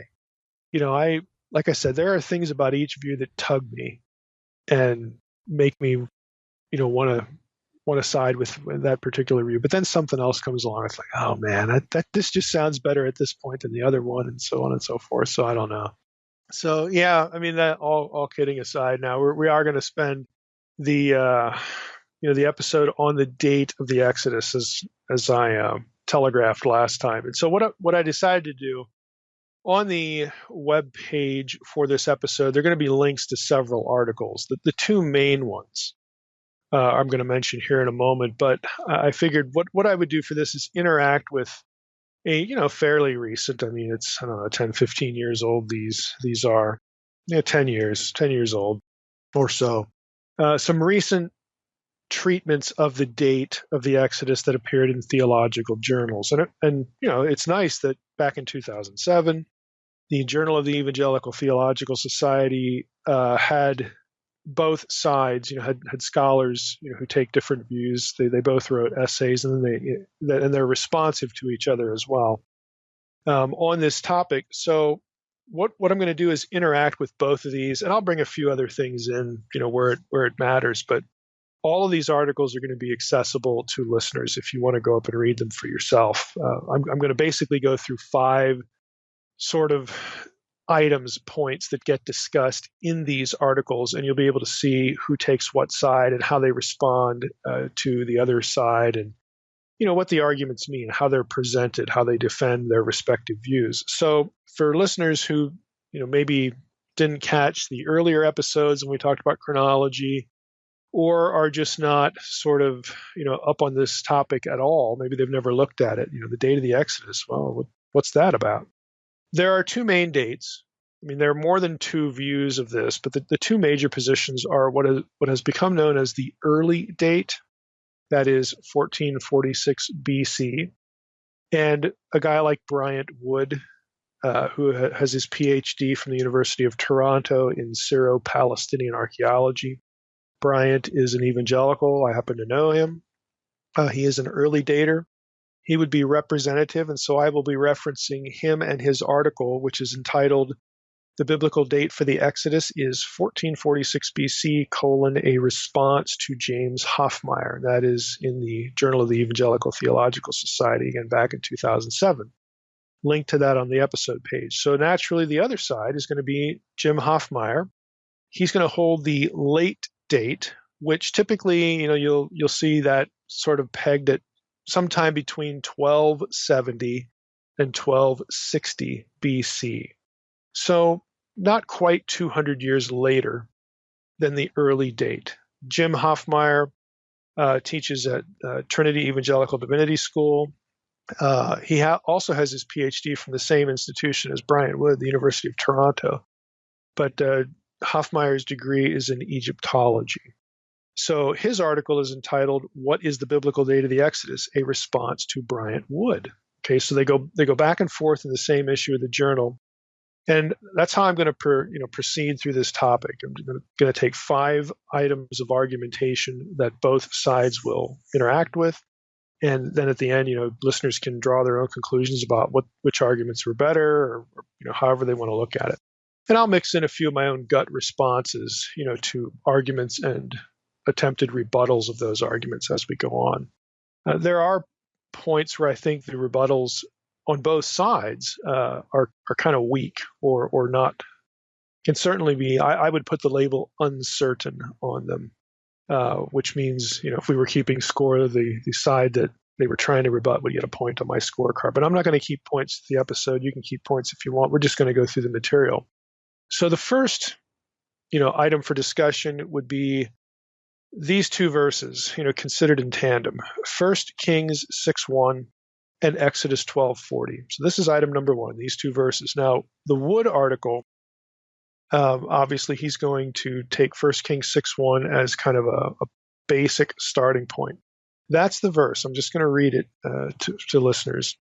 That says this: In the 480th year after the people of Israel came out of the land of Egypt, in the 4th year of Solomon's reign over Israel, in the month of Ziv, which is the 2nd month, he began, that is Solomon, to build the house of the Lord. So this places basically, if you take this at face value, it says, in the 4th year of Solomon, when he began to build the temple, that was 480 years removed from the Exodus. So it's just a simple mathematical thing. Now, the date of Solomon's accession to the throne is really not disputed. Again, I've made the comment before. When you get down past 1000 BC, especially when the Bible starts to interact with Assyrian kings, the Assyrian chronology is a lot more secure than Egyptian chronology. It's astronomically based, with sure techniques, very well understandable, correlatable techniques with modern astronomical tools. So it's just a matter of finding, linchpins with Assyrian rulers and biblical figures, and then you can start to build a chronology for the Bible. And so Solomon's reign, the dates of it are really not controversial at all. Just about everybody's going to agree, within a plus or minus a year, that Solomon came to the throne in roughly 970 BC. That would make his 4th year 966 BC, because we're going in the lesser direction, because this is BC dating. So 966, go back 480 years, and you have 1446 BC. That would be your date of the Exodus. So that's a really simple thing. Now, we've talked about that number before. We also talked about Exodus 12:40 in the last episode. The time that the people of Israel lived in Egypt was 430 years. So what Wood says in his article, this is sort of where he starts, and he writes as follows. And he's specifically commenting at this point on Exodus 12:40. Although the Septuagint data differ from the Masoretic text at some points, and again, we talked about that in the last episode, the Septuagint certainly does not support a 13th century Exodus date. Okay, let me just stop there. So Wood's saying, look, I know all about Exodus 12:40. If you recall the end of the last episode, I had a quote from Hofmeyr there, where Hofmeyr says, look, if we take the 430 from the Septuagint, and we should, because Paul uses the Septuagint when he talks about Moses and Sinai, he has the same number, 430, even though, again, recall that Paul loops Abraham in there, and Exodus 12:40 in the Septuagint doesn't actually do that by name. But anyway, Hofmeyr would say, look, if you're going to take the Septuagint seriously, and you've got that number with 430, and it includes, some of the patriarchal era, in that number with the date of the bondage and all, or the duration of the bondage and all that. Hofmeyr said, lots of people have noticed that 430 is neatly divisible into 215 and 215. So Hofmeyr and others would argue that the sojourn in Egypt, the period of affliction, is 215 years, and then the 215 years prior to that, you got the two sides of your equation there.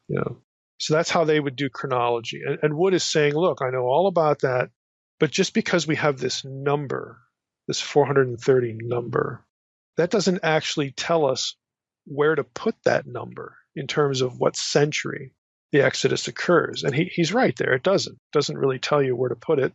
Hofmeyr says if you take the 215 and the 215, again, the way he and many other scholars want you to take it, you wind up with Joseph being back in the Hyksos period. Again, if the first half of the 215, the second half, if the dividing line between those two, is the before affliction, after affliction, if that's the way we should look at that, then Hofmeyr says there's no other conclusion to draw. Joseph was in the Hyksos period, and that's going to work with other arguments that he has. And Wood is saying, well, the verse doesn't actually say any of that. It doesn't tell us how to use the 430. And then Wood goes on and he says, now, there's too much assumed from the math anyway. And so he references an article by Ray, which I also have linked on the episode page. And, Ray basically, has a number of arguments about this number 430 and what can and cannot be said from it. So the general way to summarize this is Ray agrees, look, we're making too much of the math. Who cares if it's neatly divided into two halves and 215? Why do we assume that 430 is 430 to give us a 250-year pre-affliction and afflict? Why do we make these assumptions? So Ray presents a panoply of arguments about why this is not a necessary conclusion for the number 430. But I'll simplify to what I think to be the most significant problem that Ray notes, or at least the objection. He writes this. He says, it will be pertinent to begin our analysis with the two Old Testament passages that are the most relevant to our discussion. Exodus 12:40, because remember Ray's article is about the number 430 in this passage, and Genesis 15:13 through 21. Again, that should be familiar from the previous episode of the podcast. Ray writes, the former is given within a chronological statement in the context of the account of the Exodus itself. The latter, that is Genesis 15, is in the setting of God's ratification of his covenant with Abraham, because that's what Genesis 15 is about. Now, again, Genesis 15 included both the confirming of the promises of the seed, Ray points out, that's verses 13 and 17, or through 17, and then the land grant, verses 18 through 21. So he's saying, look, there's a context for these two passages, and Genesis 15 actually gives us the number of 400, whereas Exodus 12:40 gives us 430. But the context for both are different. And again, I should remind you of what the Septuagint actually says here at this point, because Ray is going to do something with this. So if you're reading the Septuagint, at least one edition of the Septuagint, you would read this at Exodus 12:40. Now the sojourn of the children of Israel during which they dwelt in the land of Egypt and in the land of Canaan was 430 years. Now Ray points out that even if we accept the 430 years with the Septuagint in that verse, and even if we accept the Septuagint's inclusion of to sort of loop Abraham in there, even if we sort of assume that, and then we seek to define the sojourn as part of this, as an equal half, 215. Even if we do that, like all the late daters want us to do that, we still have a contradiction with Genesis 15:13 through 16. Genesis 15:13 is very plain. I'm going to read it to you. Then the Lord said to Abram, know for certain that your offspring will be sojourners in a land that is not theirs, and will be servants there, and they will be afflicted for 400 years. So we have a problem. If we take Exodus 12:40 and we explain the 430 as including the patriarchs, we go with the Septuagint. If we, with Hofmeyr, would argue, along with Ray, if we say that 430 is to be split in half and gives us a 215-year duration of the affliction, which puts Joseph in the Hyksos period rather nicely for the late date, and works out, with Ramses on the other side as being the Pharaoh of the Exodus. Even if we let him do all that, there's still a question that remains. You have a 215-year affliction now, but Genesis 15:13 says point blank, it was 400 years. So you're barely over half for an affliction of what this other verse outside of Exodus 12:40 says. It's a plain contradiction. So again, Genesis 15:13, basically they would argue, Wood and Ray would argue that it defies the math imposed on the 430 years of Exodus 12:40. And the only way to avoid this obvious contradiction is to take the 430 and not divide it into 215, but to divide it another way. So here's how you would do it. The way to avoid this is to take the 430, then have the reference to dwelling in the land of Canaan in the Septuagint of Exodus 12:40 as having to do just with Jacob. His time in Canaan, like the good years in Egypt, so Jacob's time in Canaan plus the good times in Egypt while Joseph was alive, and then followed by a period of affliction. Now, Jacob lived in Egypt for 17 years. We know that because of Genesis 47:28. It says that, which would then leave 413. So 430 minus 17, 413 for the affliction. And so the 400 of Genesis 15 could be viewed as a rounded off number. I mean, that's workable. But that's a problem for Paul's apparent use of Exodus 12:40, since he loops Abraham into the picture in Galatians 3:16 and 17. We spent a lot of time talking about this in the last episode. He says the law came 430 years after the promises were made not to Jacob, but to Abraham. So Paul links the 430 with Abraham. Very plain language there in Galatians. There's just no way to divide the 430 into two halves of 215 and have Abraham be in the picture, which is what Paul does. And this must mean for Ray and for Wood and the early date that Paul is not reading the 430 years the way that the late daters do. So this is part of Wood's argument. He's saying, look, I know all about the Exodus 12:40 thing, but it doesn't help you. It actually creates problems for the late date, with other verses. It creates problems with Genesis 15. So after referring to Ray to criticize the math of Exodus 12:40, Wood writes this: the key chronological data for determining the date of the Exodus are 1 Kings 6:1, Judges 11:26, which we'll get to, and 1 Chronicles 6:33 through 37. Judges 11:26 and 1 Chronicles 6:33 through 37 are the same in both the Masoretic text and the Septuagint, while, as Hoffmeyer points out, 1 Kings 6:1 is 440 years in the Septuagint rather than the 480 years in the Masoretic text. If one chooses to utilize the Septuagint reading of 1 Kings 6:1, the Exodus still falls in the 15th century, not the 13th century. So Wood's saying, look, I'll concede you the use of the Septuagint in Exodus 12:40, but I'm going to insist that you don't impose math on it. Okay, and you still have to deal with Paul's inclusion of Abraham. And I'll even let you have the Septuagint in 1 Kings 6:1, because if you take off another 40 years, then you still have the Exodus in 1406 BC, not 1446. So he's like, but this can work for me if I can take the Septuagint just like you want me to, Jim, and I can still come out with a late date because I'm not going to impose artificial math on Exodus 12:40, because if I do that, it creates contradictions with Genesis 15. So what Wood is trying to do here is neutralize or eviscerate the Septuagint appeal to Exodus 12:40 that the late daters will invariably use to defend their system. And of course, Hoffmeyer is one of these. So this is how he does it. And for Wood, 1 Kings 6:1 ultimately is a benchmark date to be taken at face value, whether you use the Masoretic text or the Septuagint. It's either 480 or 440, and the numbers mean what they say. See, now for Hoffmeyer on the other side, if you've scrunched the affliction down to 215, that's going to affect the way you look at 1 Kings 6:1 and your whole system. The 215 putting Joseph in the Hyksos period, having, as we're going to see, having the Ramses of Exodus 1:11 be Ramses II. There's no way that you can get 480 years, literal years, between the fourth year of Solomon and the time of Ramses II. So, Hoffmeyer is going to have to do, and all late daters have to not take 1 Kings 6:1 at face value. The 480 doesn't mean 480. It's symbolic of something. And Wood, of course, knows this, but he's saying, look, I can take the Septuagint, doesn't matter.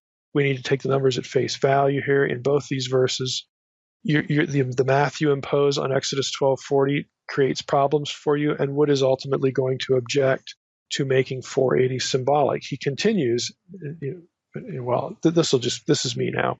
Again, Hoffmeyer, when he's forced to deal with the 480 of 1 Kings 6:1, he'll say, look, it's very obvious that 480 is divisible. It's 12 times 40. And 40 is typically the number for a generation. When one a son gets married and starts having children, 40, that's like a generation.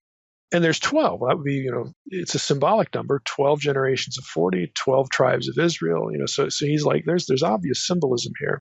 So Hofmeyr, again, views the 480 years as symbolic. And since he doesn't need to take it literally, and he does need to have Joseph in the Hyksos period, and he does need and wants, Ramses II to be the pharaoh of the Exodus, he's actually pretty precise. He'll actually date the Exodus to precisely 1267 BC. Hofmeyr believes that the Hebrew slaves were used in the construction of the new capital of Ramses II's capital. And so since he connects those two things, he can be pretty precise, as far as the dating. So that's his date, 1267. Now, again, Wood knows all of this. This is sort of the basic beginning point for the entire discussion. What do we do with 1 Kings 6:1? Does 480 mean 480? How can it not, how can it mean 480 if you want to take a late date like this? Because 1 Kings 6:1 mentions the 4th year of Solomon. Everybody knows when that was. It was 966. You do the math. There's no way you wind up at 1267. You wind up at 1446 BC. So everybody knows that the late daters are going to take 480 as a symbolic number. They're going to use Exodus 1240, especially with the Septuagint, to work out, or to align, with that scenario. And Wood's saying, look, I'm not opposed to the Septuagint. I'm opposed to your math. And there's just no way that this is going to work if we take the number at face value. But I know you don't take the number at face value, and I just think that's the wrong method. So what Wood tries to do to argue that this is the wrong way to look at the numbers, he does a few things. Let me just read a little bit from him. So Wood, again, is writing of Hofmeyr's position, of the late date position. He says, it's not feasible to fit the events of Exodus 1:11 to 12:36 in a 3-year time span. Now, let me stop there. Wood says, okay, not only do I object with the way you symbolize 480, but if you want to pinpoint the Exodus to 1267 BC, like 3 years after Ramses II gets to the throne, and this is what Exodus 1 is about. It's about this building program of Ramses, and he uses the Israelites in there. If you want to argue that, then what you're forced to do is you have to read the entirety of Exodus 1 all the way through Exodus 12, all the way up to the Passover. You have to read all that as happening in 3 years. And late daters do. They do have to do that. So Wood says it's just not feasible to fit the events of Exodus 1:11 to chapter 12, verse 36 in a 3-year time span. Following the building of Pithom and Ramses, the Israelites experienced a growth in population. Wood quotes Exodus 1:12. The more they were oppressed, the more they multiplied and spread, which had to have taken place over a considerable period of time. This was followed by an escalation of the oppression, Exodus 1:13 and 14. Next, the king decreed that the male Hebrew babies should be put to death, Exodus 1:15 through 19.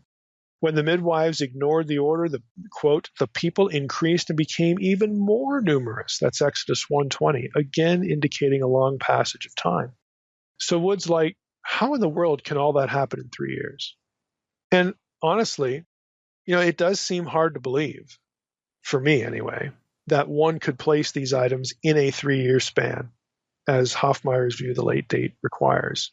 And Wood asserts that, and this would be obvious, that the early date doesn't give you any of these problems. It gives you plenty of time. Now, of the symbolic view of 480, Wood writes this. The second major premise of the 13th century model, again, the late date, is that the 480 years of 1 Kings 6:1 is in reality, quote, a symbolic number that derives from 12 times 40, 40 years being a symbolic number for a generation, unquote. Hofmeyr does not comment on the fact that 1 Chronicles 6:33 through 37 indicates that there were 19 generations from the time of Moses to the time of Solomon, not 12. Hofmeyr's treatment of the 40 years as a generation, again, is even more problematic, as he himself demonstrated by his partial list of the occurrences of 40 years in the Hebrew Bible, which Wood provides in full. The use of the number is always associated with an elapsed period of time in the history of Israel and never as a generation. Now, what Wood means here is that the number 40 is used of reigns and other occasions in Israel's history, to represent a specific period of time. It's never clearly, he would say, symbolic for a generation. Now, Wood gives a complete list of the occurrences of the number 40 in an earlier article against the late date. And there's also a link to this one on the episode page. It's called The Rise and Fall of the 13th Century Exodus Conquest Theory. Now, the comeback to this, Hoffmeyer would say, and I think this is an obvious comeback, he would say, come on, doesn't it strike you as odd that so many things happen in 40s? The writer may not have to explain to the reader that 40 isn't about a precise counting of years, but the elapse of a generation. Okay, yeah, there's literally 19 generations between Moses and Solomon. Good for First Chronicles, okay, good. But that isn't what Hoffmeyer is arguing. He's not arguing against that. He's not saying the number 19 is wrong there. He's saying this number in 1 Kings 6:1, 480, is symbolic because 40s happen everywhere. And it's just so odd. If that represents like an actual time period, it's just kind of incredible that everything happens in units of 40. So to Hoffmeyer, the fact that so many things happen in units of 40, and I'm going to read you the list, it just seems like 40 must mean something different. There must be a reason why the writers keep using 40, because it just feels artificial that everything would be literally happening in units of time of 40 years. Like it's just so odd because there's so many of them. And Hoffmeyer would reference things like in Matthew, Jesus' genealogy. Everybody knows this is an artificial genealogy in terms of its structure, 14, 14, 14. I mean, everybody knows this. Nobody argues about this. So Hoffmeyer is saying, look, sometimes when it's not that these people are not historical. It's just that the way that the time of these generations, their span, it gets talked about in an intentionally symbolic way. And since 40 is just so ubiquitous, it just seems like that's the right way to take it. So again, that's in a nutshell what Hoffmeyer would come back with. He'd say, look, the writer knew this. The readers would have known this. They know that it's not about a specific chronology. There's something else going on here. There's some symbolic meaning to this. Now the following is from Wood's list. Wood is the writer between the two that gives you the grocery list of all the things that happen in 40. So here's this little, he has it in a footnote in that one article I just mentioned. So here are the things, that he lists. And just ask yourself, do all these things happening in 40s give the impression of literal coincidence or artificial sort of symbolic use? I mean, that's the question. Yeah, that's the question a late dater would pose, to you. So here's Wood's footnote. During the flood, it rained for 40 days and nights. I'm going to leave the verse references out just to get through it. During the flood, it rained for 40 days and nights. 40 days after the ark landed, Noah sent out a raven. Isaac was 40 years old when he married Rebekah, as was Esau when he married Judith. The embalming of Jacob took 40 days. The spies spent 40 days in Canaan. Joshua was 40 when he went with the spies to Canaan. Israel spent 40 years in the wilderness.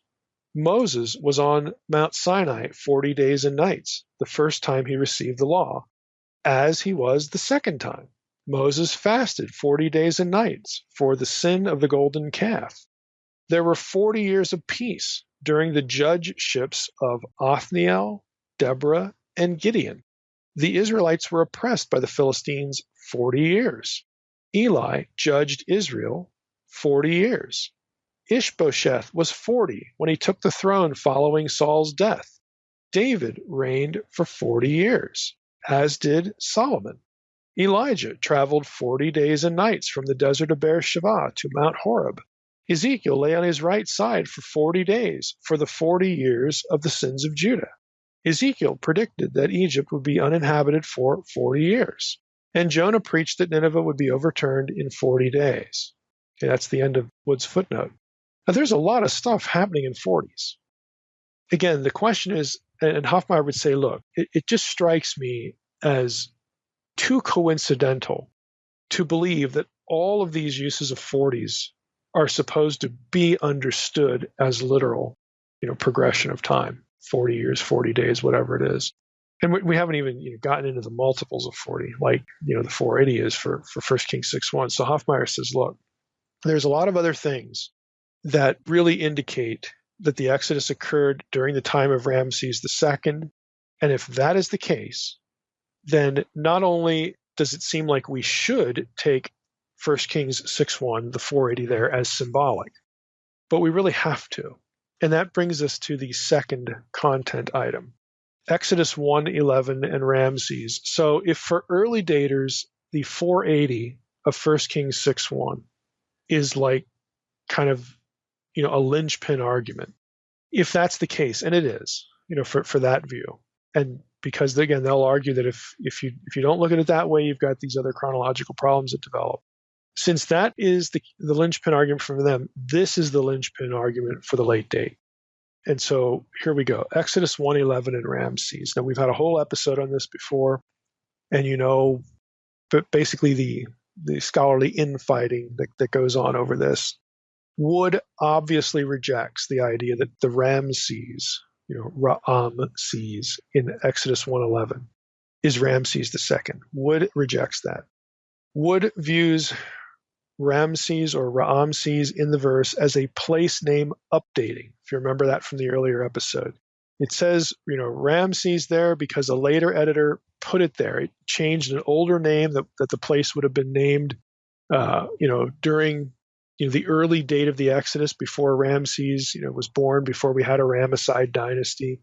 It was called something else, Avaris, Tanis Avaris, that whole area. And so later on, an editor changed the name to Ramses so that his readers would know what in the world, what geographical place we were even talking about. Because it did change, again, in real time. And so the Bible had to be editorial updated in terms of this place name. So that's Wood's view. Now, Hoffmeyer raises some objections to this, again, because this is a real linchpin issue for the late date. And I'm going to go through a couple of these. He says, first, in places in the Hebrew Bible where a place name is updated, there is consistently formulaic language of explanation by the biblical writer. I'm going to read you a few of these and see if you can detect a pattern to your ear. Genesis 14:12. These kings made war with Bera, king of Sodom, Birsha, king of Gomorrah, Shinav, king of Admah, Shem-ever, king of Zeboim, and the king of Bela, that is, Zoar. So Bela, the place, he's saying, in other words, Zoar.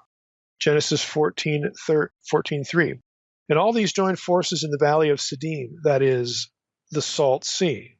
So again, it's an editorial about the place. Genesis 14:7. They turned back and came to En Mishpat, that is Kadesh. En Mishpat, that is, in other words, Kadesh. Okay. Genesis 23:2. Sarah died at Kiriath Arba, that is Hebron, in the land of Canaan. Genesis 28:19. He called the name of that place Bethel, but the name of the place was Luz at the first. So of the 5 instances, and I just read you the 5, Hoffmeyer says, of the 5 instances in which the Old Testament has, or I didn't read you these 5, it happened in 1, 2, 3, 4, 5, yeah. This is a different 5 Hoffmeyer is referring to here, so I don't want to create confusion. He says, of the 5 instances in which the Old Testament has the name Ramses as a toponym is a place name, he says none of those instances has any of this formulaic explanatory language. So here's his argument. He's like, look, Bryant, I know that biblical writers do update place names. I get it. But when they do that, there will be the language of explanation when they do it. So-and-so, that is this place. They called the place this, but unto this day it's that. I mean, there's some sort of explanatory formulaic language, usually that is, or in other words, going on. Every time Ramses as a name occurs in the Old Testament, none of that happens. And so consequently, Hoffmeyer argues that this is not an editorial updating. He argues that the name Ramses, again in the Hebrew Ra'amses, is not an updating. It is one of the pharaohs named Ramses. And Hoffmeyer, argues on the basis of where they're at in the Delta and the slavery and all that kind of stuff. He argues that it's Ramses II. So that's his first challenge, to Wood. Where's the formulaic language? Where does the biblical writer explain this as an updating? Oh, they don't. So why are you calling it an updating? Oh, I know why you're calling it an updating. Because you need to. You can't have the Pharaoh of the Exodus be Ramses II because you're taking the 480 in 1 Kings 6:1 at face value. There's no way you can live with the Pharaoh or with the name Ramses in Exodus 1:11 actually be Ramses II. You have to get rid of that. Second, Hofmeier charges that the editorial updating argument fails for inconsistency in another respect. Here's what he writes in his article.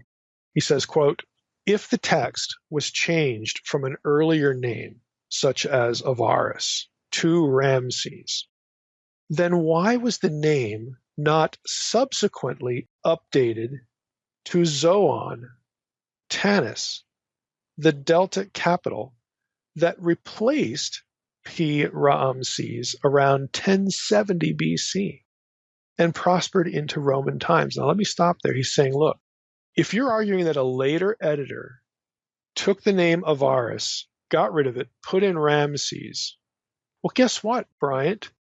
Ramses didn't stay the name of that place. It changed again 200 years later. So why didn't the biblical writers, after 1070 BC, like during the time of David somewhere, or the monarchy, why didn't they change it again? Back to Hofmeier, he says, Zoan or Tanis and not Ramses is used by Asaph in Psalm 78 when he describes the miraculous deeds that resulted in the Exodus. Now, I'm going to read that again because that's really important. He says, look, we know that some editor did do that. They did note the second change to the place name Zoan from Ramses to Zoan because it shows up in the Bible. So why didn't, if there's an editor fiddling around with Exodus 1:11, why didn't that editor also put Zoan in Exodus 1:11? If he didn't want readers to be confused that this wasn't the Pharaoh Ramses, that it wasn't named after that Pharaoh at that time of the Pharaoh. Because elsewhere in the Old Testament, they do put Zoan in there. They do update it. And here, he mentions Psalm 78, and it's verse 12. Here's the quote of the verse. In the sight of their fathers, he, God, wrought marvels in the land of Egypt, in the fields of Zoan. Again, writes Hofmeier, in Psalm 78:43, the fields of Zoan is mentioned, followed by a reference to 6 of the 10 plagues. Psalm 78:44 through 51. So plainly, during the first half of the first millennium BC, when Psalm 78 was composed, and P. Ramesses, the city stores, of Ramses there from Exodus 1:11, that place, when that place, P. Ramses, had ceased to exist some centuries earlier, Asaph, the biblical writer, used Zoan because it was the Delta capital. If the 5 references to Ramses represent an updated toponym, one would expect to find Zoan or Tanis in those places, because that was occupied for more than a millennium, not the short-lived Ramses name. Now, Wood responds this way, and I'm going to be honest with you. I think this response is weak. I think Hofmeier's point is really interesting, and it's a good comeback.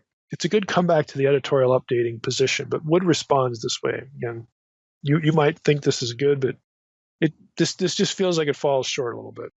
Wood says, Hofmeier questions why the biblical text was not updated with the name Zoan or Tanis, the capital of the Delta from circa 1070 BC to the Roman period. The short answer is that Zoan at Tanis was not located at the site where the Israelites lived, but 19 kilometers to the northeast. Comparing the name Ramses in Exodus and Numbers with Zoan in Psalm 78 is mixing apples and oranges. The references in Exodus 1:11, 12:37, Numbers 33:3, and Numbers 33:5 are contemporary references specific to the place where the Israelites lived, later called Ramses. Psalm 78, on the other hand, is a retrospective view that transpired in the vicinity of, but not at, the location where the Israelites once lived. So that's the end of Wood's quote. So Wood links his rebuttal entirely to a place where they lived and where they didn't live, like just a nearby area. To me, that feels weak, because the references in Psalm 78 to the plagues that use the term zoon, well, can we really be that specific with the plagues? It just doesn't feel strong to me. I mean, if I were Wood here, I would hope I could come up with something better than this. But be that as it may, I mean, I'm not saying Wood's wrong. I mean, he could be right. It just doesn't feel as strong as I'd like it to be. So what you have here is you really can't overstate the importance of Exodus 1:11, not only for the late date, but for the whole question.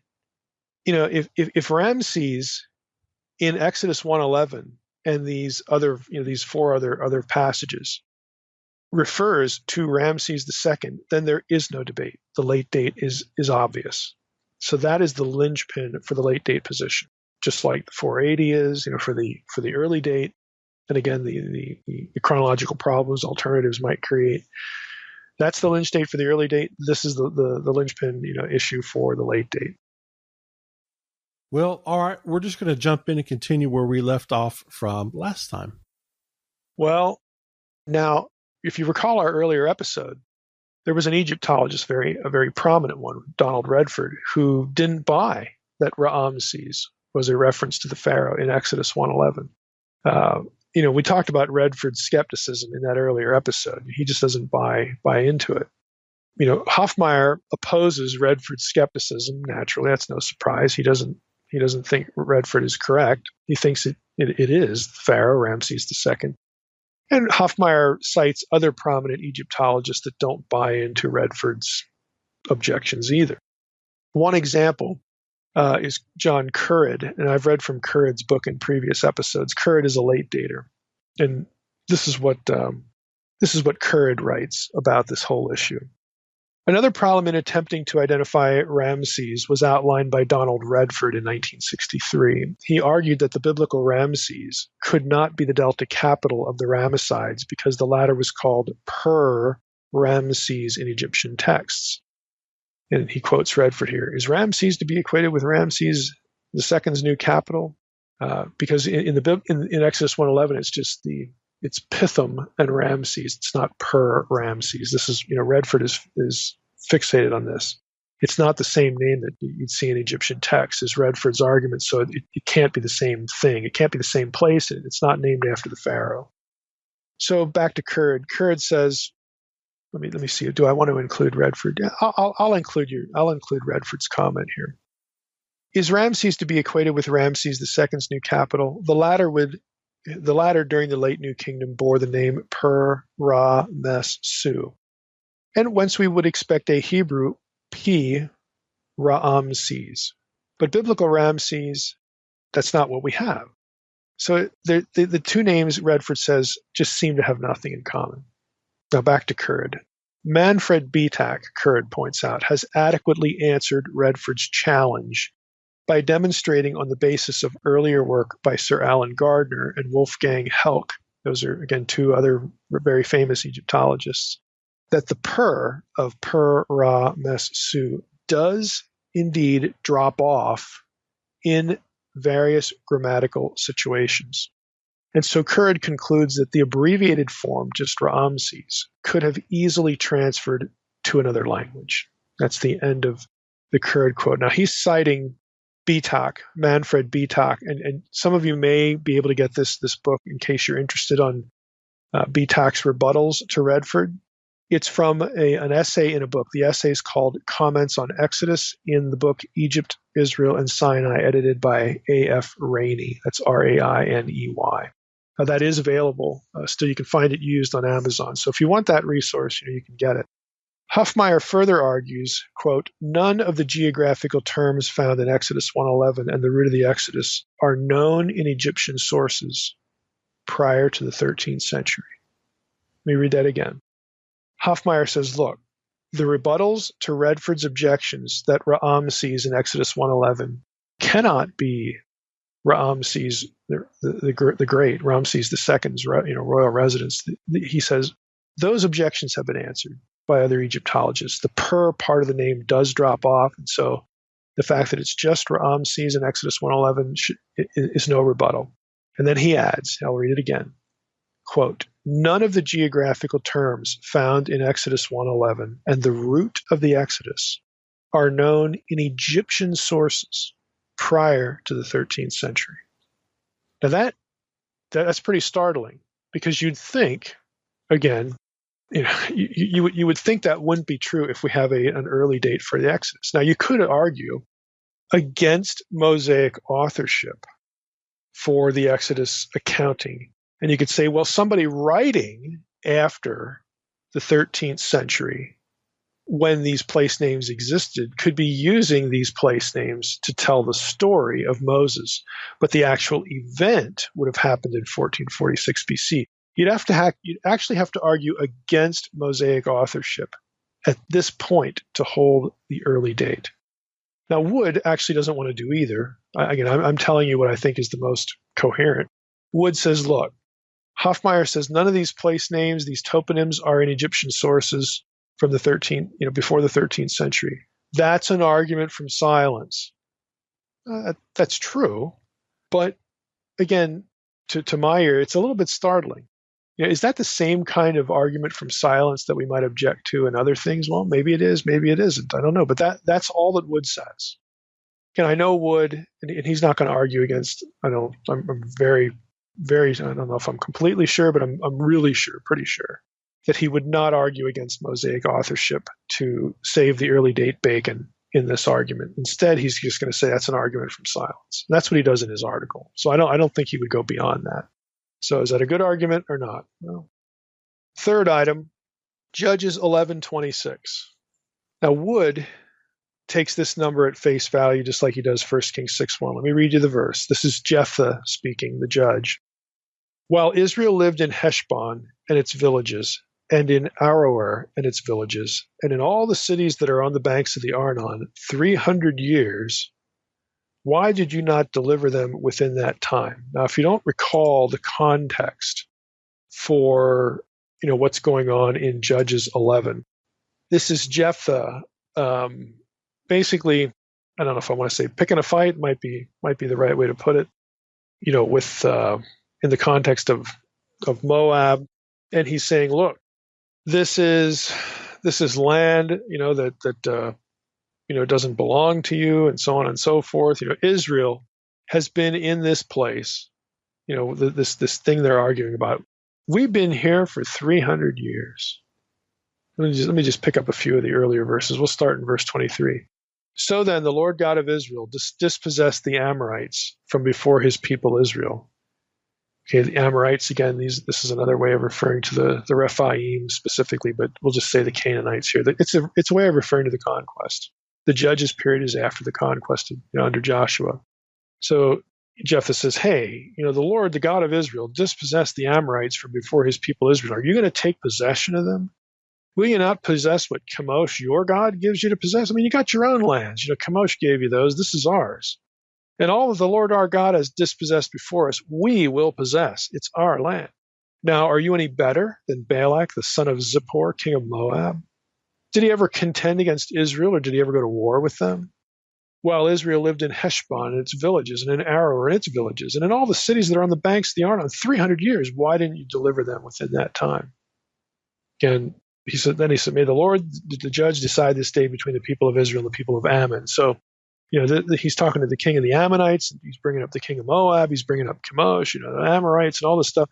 The bottom line for Judges 11:26 is that Jephthah says, and he's not the last judge, he's kind of in the middle.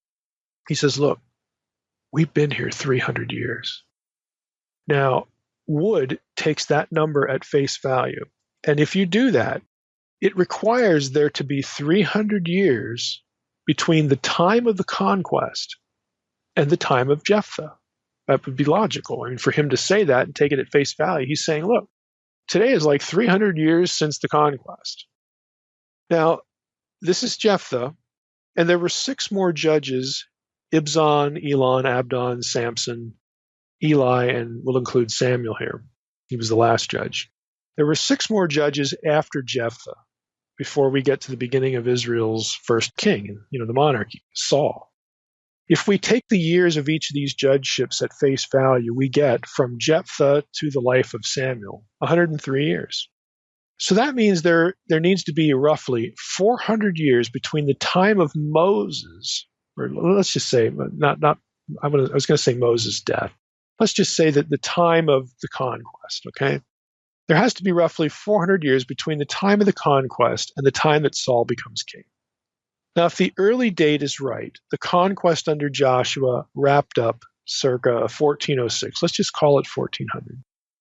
1400 BC. 400 years puts us to around 1000 BC, which it's workable. I mean, that's roughly the date for David's kingship. I mean, we got to squeeze Saul in there somehow, because Saul reigned 40 years, David reigned 40 years, and then Solomon, gets there in 970. So, we've got some number discrepancies there.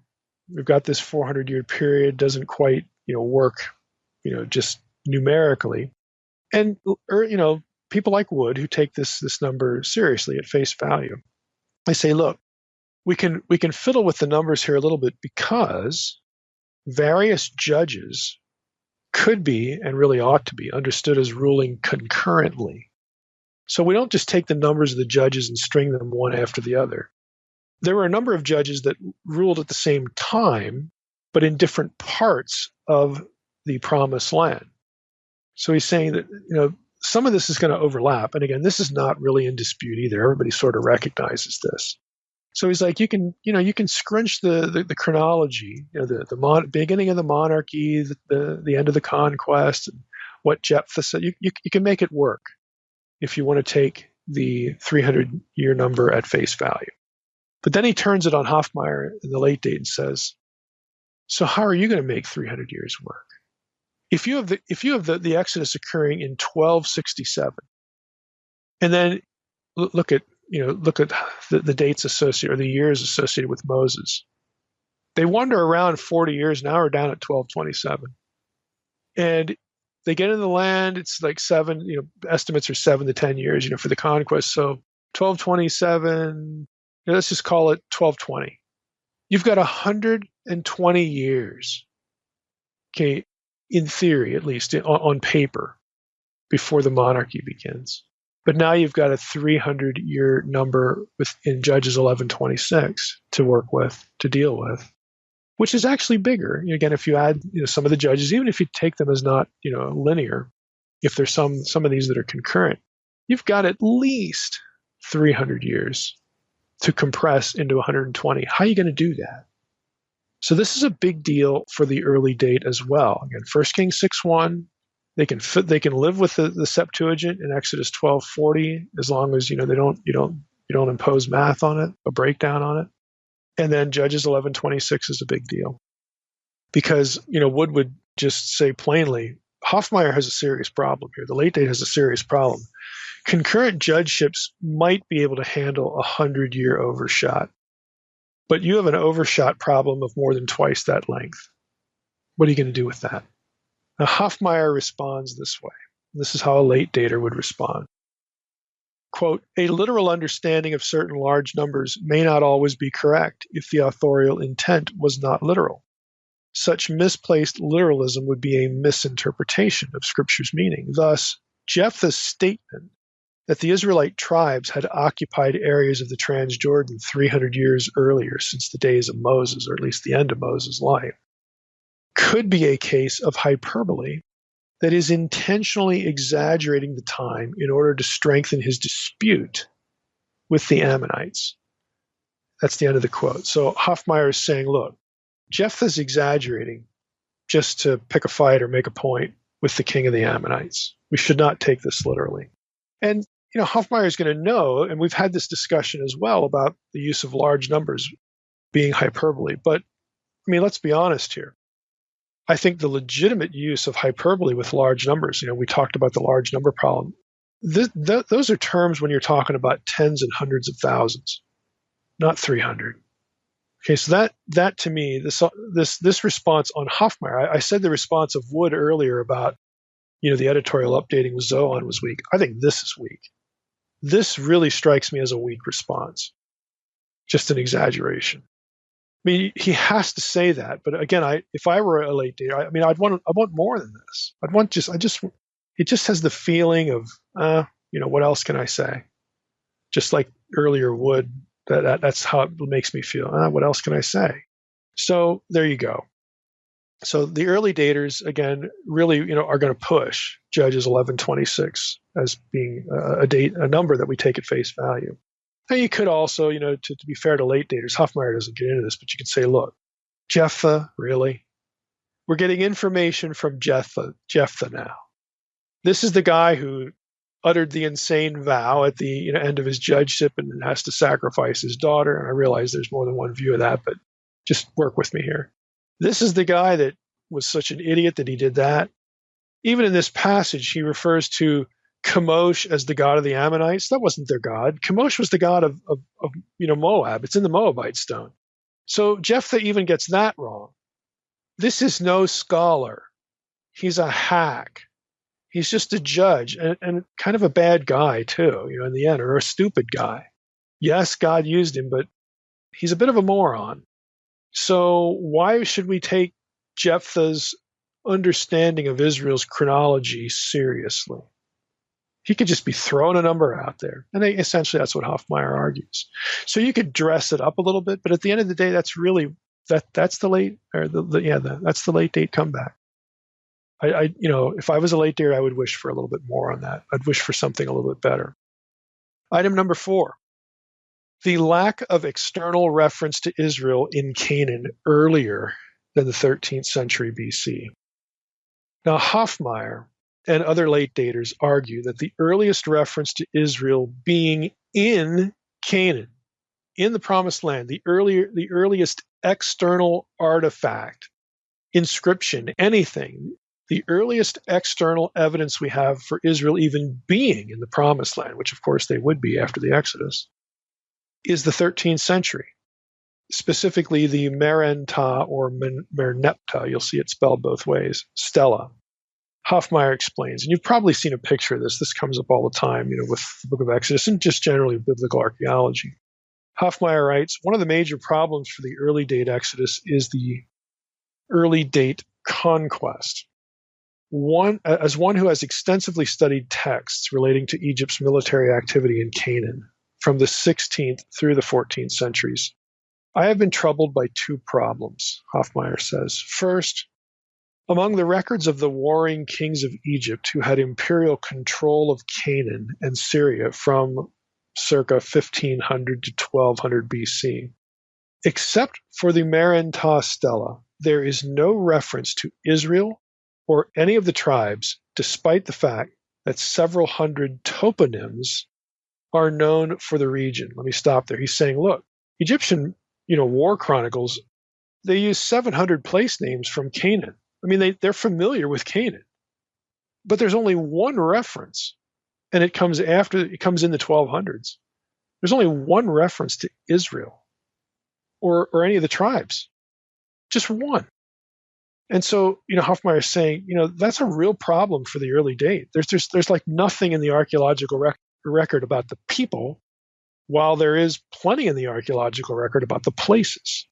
It sounds to me like the people aren't there yet, and the early date just doesn't work.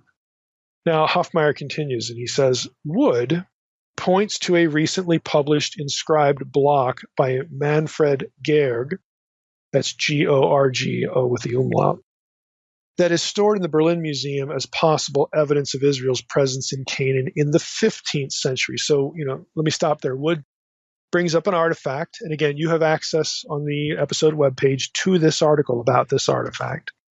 Wood knows there's an artifact that has, in theory, and I'll just tell you, I think it is real, okay? I think it's legit, that mentions Israel in an Egyptian artifact prior to the 13th century, specifically in the 15th century where you'd need it for the early day. So Hofmeier says, Wood brings up this object and this article by Manfred Georg, and he says, Georg's reading of this name as Israel is plagued by serious linguistic and orthographic problems that preclude it from being Israel. I shall address 4, says Hoffmeyer, and he does this in his article. I'm not going to get into hieroglyphs here and spellings and linguistic stuff, but you can go read that and maybe you'll get something out of it, maybe you won't. But to continue with Hoffmeyer, thus the only occurrence of Israel from ancient Egypt remains the Maranatha stela. He doesn't think Manfred Georg's artifact really says Israel. That's the issue. Does it include the term Israel or not in this artifact? He says, this is certainly unexpected, that we only have the Maranatha stela, since we possess scores of geographical text and toponym lists and hundreds of extant toponyms from Canaan from the 15th and 14th century, and yet neither Israel nor any of the tribal names is attested. For the period 1400 to 1250 BC, Egypt exercised hegemony over Canaan and Syria, so this silence is problematic for the early date Exodus and the Conquest. Now again, Georg's article can be accessed on the episode webpage. It's actually co-authored with 2 other scholars. The names are Peter van der Veen, Christopher Thijs, or Thies, I'm not sure how to pronounce it, and Manfred Georg. And the title is Israel in Canaan Long Before Pharaoh Maranatha, ? A fresh look at Berlin statue pedestal relief 21687. That's in the Journal of Ancient Egyptian Interconnections. And this is a freely available article on the internet. Now, Georg has since responded to Hoffmeyer. Hoffmeyer is writing in 2007, don't forget. And so, Georg is aware of Hoffmeyer's criticisms that are in Hoffmeyer's article. So Georg has since responded to Hoffmeyer in a follow-up article, which unfortunately is only in German. And that is Manfred Georg, Israel in Hieroglyphen. That's in Biblische Notizen, which is a scholarly journal in biblical studies, but it's basically all in German. Way back in 2001. I mean, he and Hoffmeyer have been going back and forth before, these present articles that we're citing. So Wood actually presents a summary of Georg's points, his rebuttals to Hoffmeyer, in his article available on the episode webpage. So if you have the Wood article, you'll see Georg's rebuttal to Hoffmeyer. Now, my 2 cents here, since Egyptian is one of the languages I've had several years of, I think Georg responds well to Hoffmeyer. Consequently, I don't think the notion that the Maranatha stela compels a late date for the Exodus. I don't think that's coherent at all. I think Georg's work and the work of these other 2 scholars is sound. I would say there really aren't any good linguistic problems with the spelling of what would be Israel in this pedestal. So I don't think Hoffmeyer has a rebuttal here at all. I think Georg handles him well, but that doesn't mean anything for the debate. Okay, now we have one artifact apiece with the name Israel in both time slots, 15th century, 13th century. Will that really help? Well, I guess it helps, rebut Hoffmeyer's sort of insistence, the way he cast doubt on Israel being in Canaan. So it at least does that, but it doesn't flip the argument to, we've got to be early daters now because of Manfred Georg. No, it doesn't do any of that. It just says now we got one apiece. So take it for what it's worth. Number 5, the Pharaoh of the Exodus. This is our last content item for this episode. So the question is, did he survive the Red or Reed Sea incident? And by the way, the Hebrew text does have Reed Sea, not Red Sea. Yam Suf is Reed Sea, and we'll get to the terminology when we get there. So the question is, the Pharaoh of the Exodus, did he survive what happened at the Red Sea? I'll just use Red Sea now. Basically, the answer to this question affects the number of possible candidates among Egypt's pharaohs as to who could have been the Pharaoh of the Exodus. Whether this Pharaoh died in the sea or not, it would have been his firstborn son who died in the last plague. So it doesn't really matter if the Pharaoh dies or not. You're going to have people take sides on that. What really matters is that Pharaoh, did he lose his firstborn son? Another way of saying is, whether he was killed or survived, who took the throne next? If it wasn't the firstborn son of the guy, who either survived or died in the Red Sea, well, that's kind of interesting. So the issue is really about the firstborn when it comes to deciding, what Pharaoh we're dealing with here. Again, early daters aren't married to whether Pharaoh perished in the Red Sea or not. Wood believes that the Pharaoh did die in the Red Sea, and that this Pharaoh was Amenhotep II of the 18th dynasty. And Wood argues his point this way. Here's what he writes. Hofmeier doubts that the Pharaoh of the Exodus died in the Reed Sea. A review of the pertinent text, however, suggests otherwise. In Exodus 14:18, the Lord told Moses that he would, quote, gain glory through Pharaoh, his chariots, and his horsemen, unquote. Then, after the Israelites had crossed the sea, quote, the Egyptians pursued them, and all Pharaoh's horses and chariots and horsemen followed them into the sea, Exodus 14:23. By the way, notice that it doesn't say Pharaoh's horse in there. Back to Wood. When Moses stretched out his hand over the sea, it returned to its place, quote, and the Lord swept them into the sea. He swept them into the sea. Psalm 136:15 uses the same language, but explicitly includes Pharaoh. So this is a little bit better.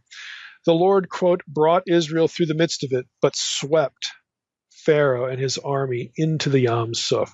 Again, that sounds like Pharaoh's in there.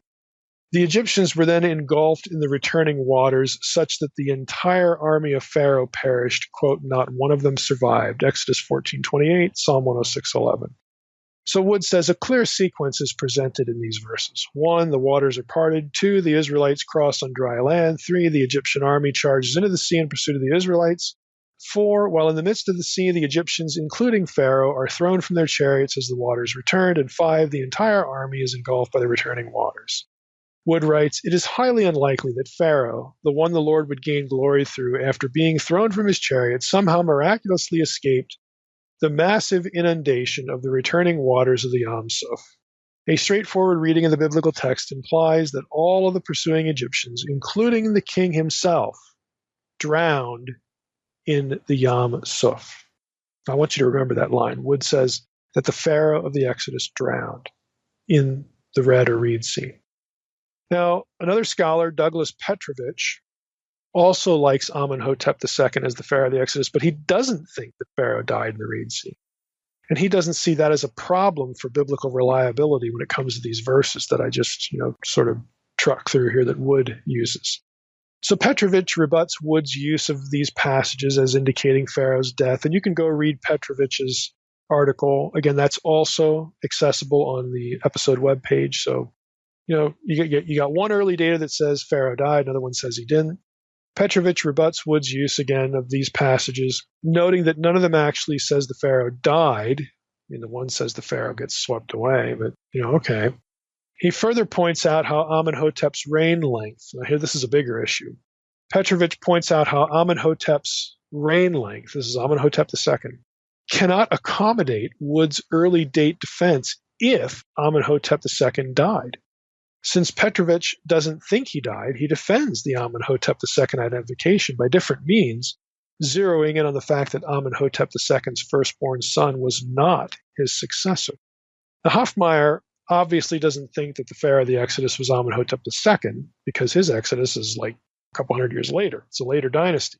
So Hofmeier writes this of Wood's identification of Amenhotep II being the Pharaoh of the Exodus. He says, there are several problems with this identification. First, Wood muddles Egyptian chronology by using the high chronology for the 18th dynasty. For example, he gives dates here. Amos 1570 to 1546, Amenhotep II 1453 to 1419. And Wood he says Wood uses the high chronology for that part of the 18th dynasty, and he uses the low chronology for the 19th dynasty, the next dynasty, dating Ramses II to 1279 to 1213 BC. The high chronology dates for that are a little bit earlier, 1304 to 1237. Now, let me stop here. You have to know there are two systems of Egyptian chronology. One is called the high chronology, which dates things a little bit earlier, and the other one's called the low. So Hofmeier is saying Wood's kind of cheating here. To get Amenhotep II as his pharaoh, he uses one system for one dynasty and he uses another system for another dynasty. That's cheating. Hofmeier writes, according to the now preferred lower chronology, the 1446 BC Exodus lands in the reign of Thutmose III, not Amenhotep II. Many evangelical scholars cling to the higher chronology because they have determined a priori that Amenhotep II has become their pharaoh of choice for the obstinate potentate that Moses dealt with. The second problem for Wood's Exodus pharaoh drowning in the sea, and this is, you got to pay attention, I think this is a good rebuttal by Hofmeier. But again, it's just a pharaoh candidate. The second problem for Wood's Exodus pharaoh drowning in the sea is that the mummy of Tutmos III was found in the Deir el-Bahri cache, or cache, while Amenhotep II's mummy was actually discovered in his tomb, one of only a few royal mummies discovered intact. So Amenhotep II was intact. In fact, all the mummies of the 15th century are accounted for. According to the X-rays and investigations of these mummies, none indicate a death by drowning. Following Wood's logic regarding Ramses II, remember Wood had said Ramses II drowned in the Red Sea. Following Wood's logic regarding Ramses II, one would have to conclude that none of the 18th dynasty pharaohs could have been the pharaoh of the Exodus, because none of them drowned, according to their mummy pathology. Now, this point by Hofmeyr, I think, is well taken.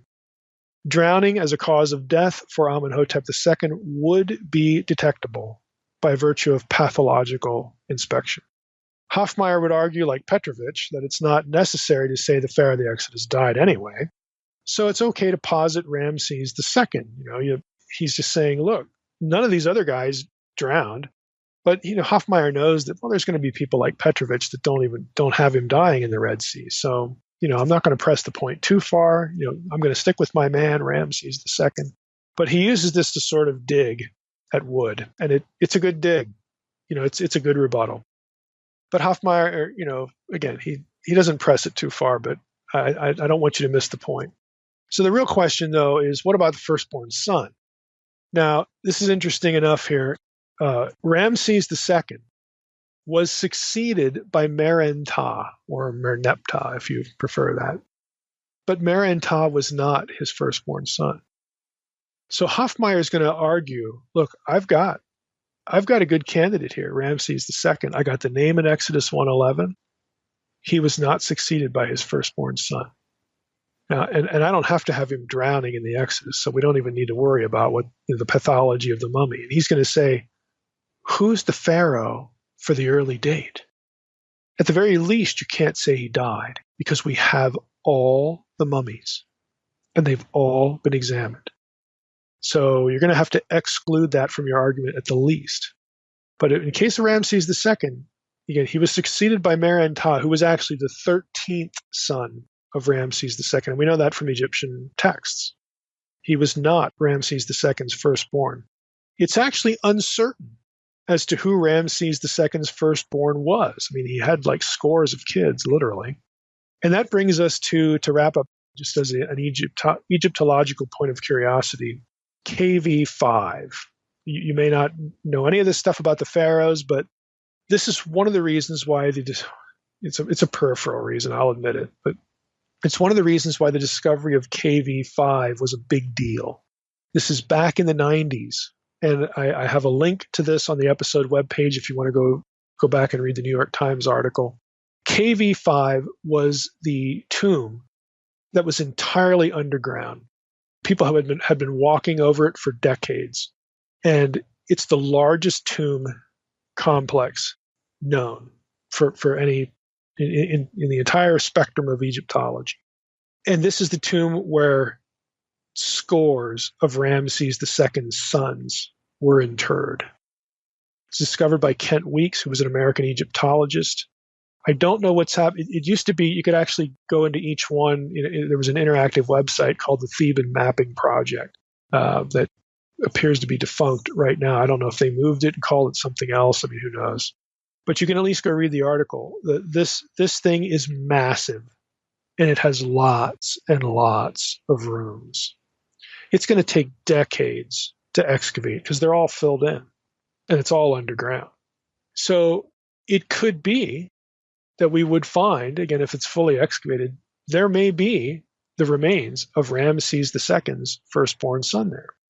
And then we'd find out who he was, and maybe something interesting from hieroglyphs that might be there or something said about, who knows. But what we do know for certain is that Ramses II was not succeeded by his firstborn. That's the point of contact and the point of knowledge for our purposes. Again, that late daters are going to throw out there and say, look, we've got a good candidate here. Now, that's what we're going to cover for the date of the Exodus. Look, as we've gone through, I've given thumbs up to both sides at different points by virtue of this rebuttal's kind of lame. Okay? That means the other side has a good argument. So there are good arguments to be made on both sides. I've said that before in prior episodes, and now you kind of get a feel for why I said it and why I mean it. There are good arguments on both sides of this. For me, the most significant point, I think, has to be Exodus 1:11. If it's true that Ramses in Exodus 1:11 is Ramses II, then the debate is over. The late date is the winner. Defenses of Ramses in Exodus 1:11, against Redford's objections, I think those objections against Redford are workable. Again, early daters are going to cling to what Redford says, but I think they're workable. But that doesn't mean that he's right or the rebuttals are right. I mean, ultimately, who knows? But it looks like that is a really telling point. I mean, if you're not going to be a late dater, you've got to do something with Exodus 1:11. That's the linchpin right there. Now, as far as the editorial updating, because that's how the early date is going to defend itself against Ramses in Exodus 1:11 being Ramses II. I mentioned that I thought Wood's comeback to Hofmeyr on the updating question about Zoan was lame. It is. But I think there's something else going on that neither article mentions here. Okay, let me just throw this out. I'm not sure that formulaic language for editorial updating is required to have an updating. See, that's Hofmeyr's point. If you don't have the editorial language that, hey, we updated something here, that is, in other words, if you don't have that, it's not an updating. I don't know if that's really true. And I'll give you an example. Genesis 36:31. Now, this is Genesis, okay? It says this. Let's see here. We have a section. These are back in verse 15. These are the chiefs of the sons of Esau. And then you get these genealogies, a whole list of names. And then in verse 31, we read this. These are the kings who reigned in the land of Edom before any king reigned over the Israelites. Okay, that very obviously, and the names of the kings follow. Bela, okay, Jobab, blah, blah, blah, blah, blah. The names don't matter for our discussion. The comment matters. Moses could not have written that because he's writing before Israel had a king. How would he know that these are the names of the kings who reigned in the land of Edom before any king reigned over the Israelites? That's a retrospective statement. That is an editorial comment by a later writer. And did you notice? There's no formulaic language in there. Now, I'll grant, this is what Hofmeyr would say if he was, listening in here. He would say, well, hey, it wasn't about toponyms, it's about kings. Well, that's true. That's true. It's not about toponyms. But it is certainly updated information. And consequently, for me, I think the updating question is still open. I don't think the formulaic language requirement of Hofmeyr closes it because of passages like this. And this isn't the only one. You have comments like this in Scripture where it's very evident that a later hand is updating his readers with information in some way, and it's not always the same way. So you could say, well, this is like a thesis topic. It's always the same way with toponym. Well, maybe it is, maybe it isn't. But is that a requirement? Is there a rule, some cosmic rule that says you cannot have any toponym updating without this language? I mean, who makes the cosmic rule? I don't know. So for me, the editorial thing is still on the table. It's still an open question, which is why I don't think that it's case closed for the late date on the basis of Exodus 1:11. I do think, okay, Redford's arguments have been answered pretty well. They're workable. But again, I think there's, for me, this point about the editorial updating, there's still some uncertainty there for me as far as it being case closed. I just don't think that's the case. One last comment. Having said all that, I still think there are problems with Egyptian chronology. And this is where, David Rohl and really not just Rohl, because again, Rohl gets a bad reputation, and in some cases I think he deserves it because he says wacky stuff. Okay? But there are other parts of Rohl's work that I find really interesting, and I would use the word compelling in a couple instances. Like yes, we definitely have a problem here that needs to be fixed. It's not just Roll. It's something called the Ancient Chronology Forum. If you think this is just one renegade Egyptologist guy named David Roll, you're wrong. There are scholars from all sorts of disciplines: astronomy, Mediterranean archaeology, Syro-Palestinian archaeology, Egyptology. Okay, they were part of this group called the Ancient Chronology Forum. They published, a journal for I don't know how many years it was. I mean, it's defunct now, but most of it's online. There are a lot of holes in this. And a number of these holes, a number of these problems do affect the way Egyptian history and biblical history align. That's just the reality.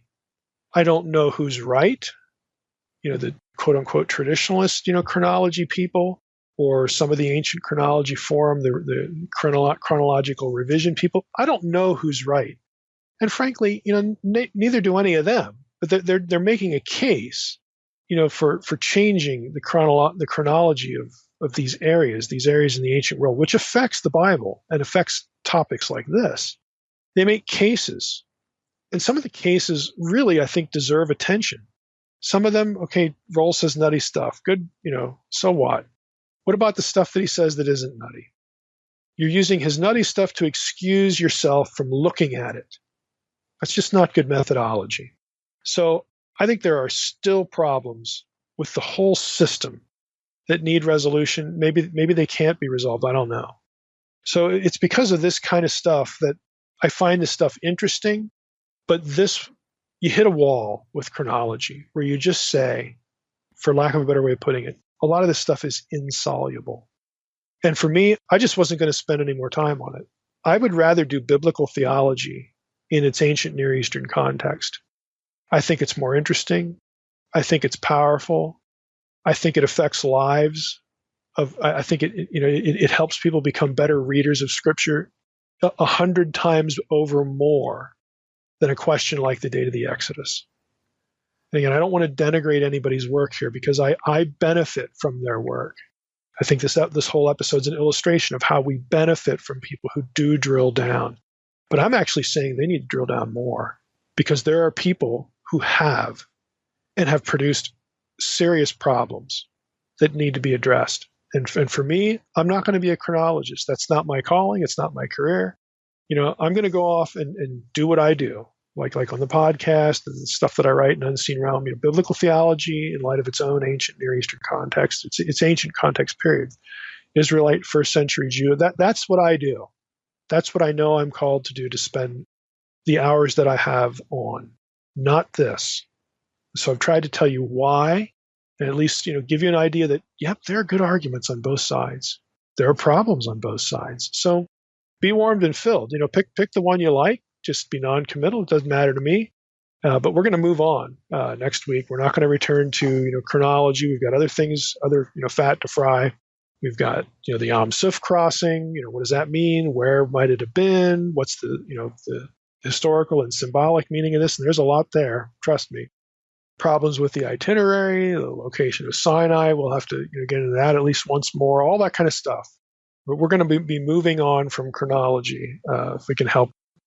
I've decided, made an executive decision here. We're going to do Exodus 13, specifically verse 1 and verses 11 through 16, the consecration of the firstborn. And the question is, did Yahweh call for human sacrifice? Now, to many listeners, you may never have even heard that question raised, but the question gets raised because of those verses I just mentioned.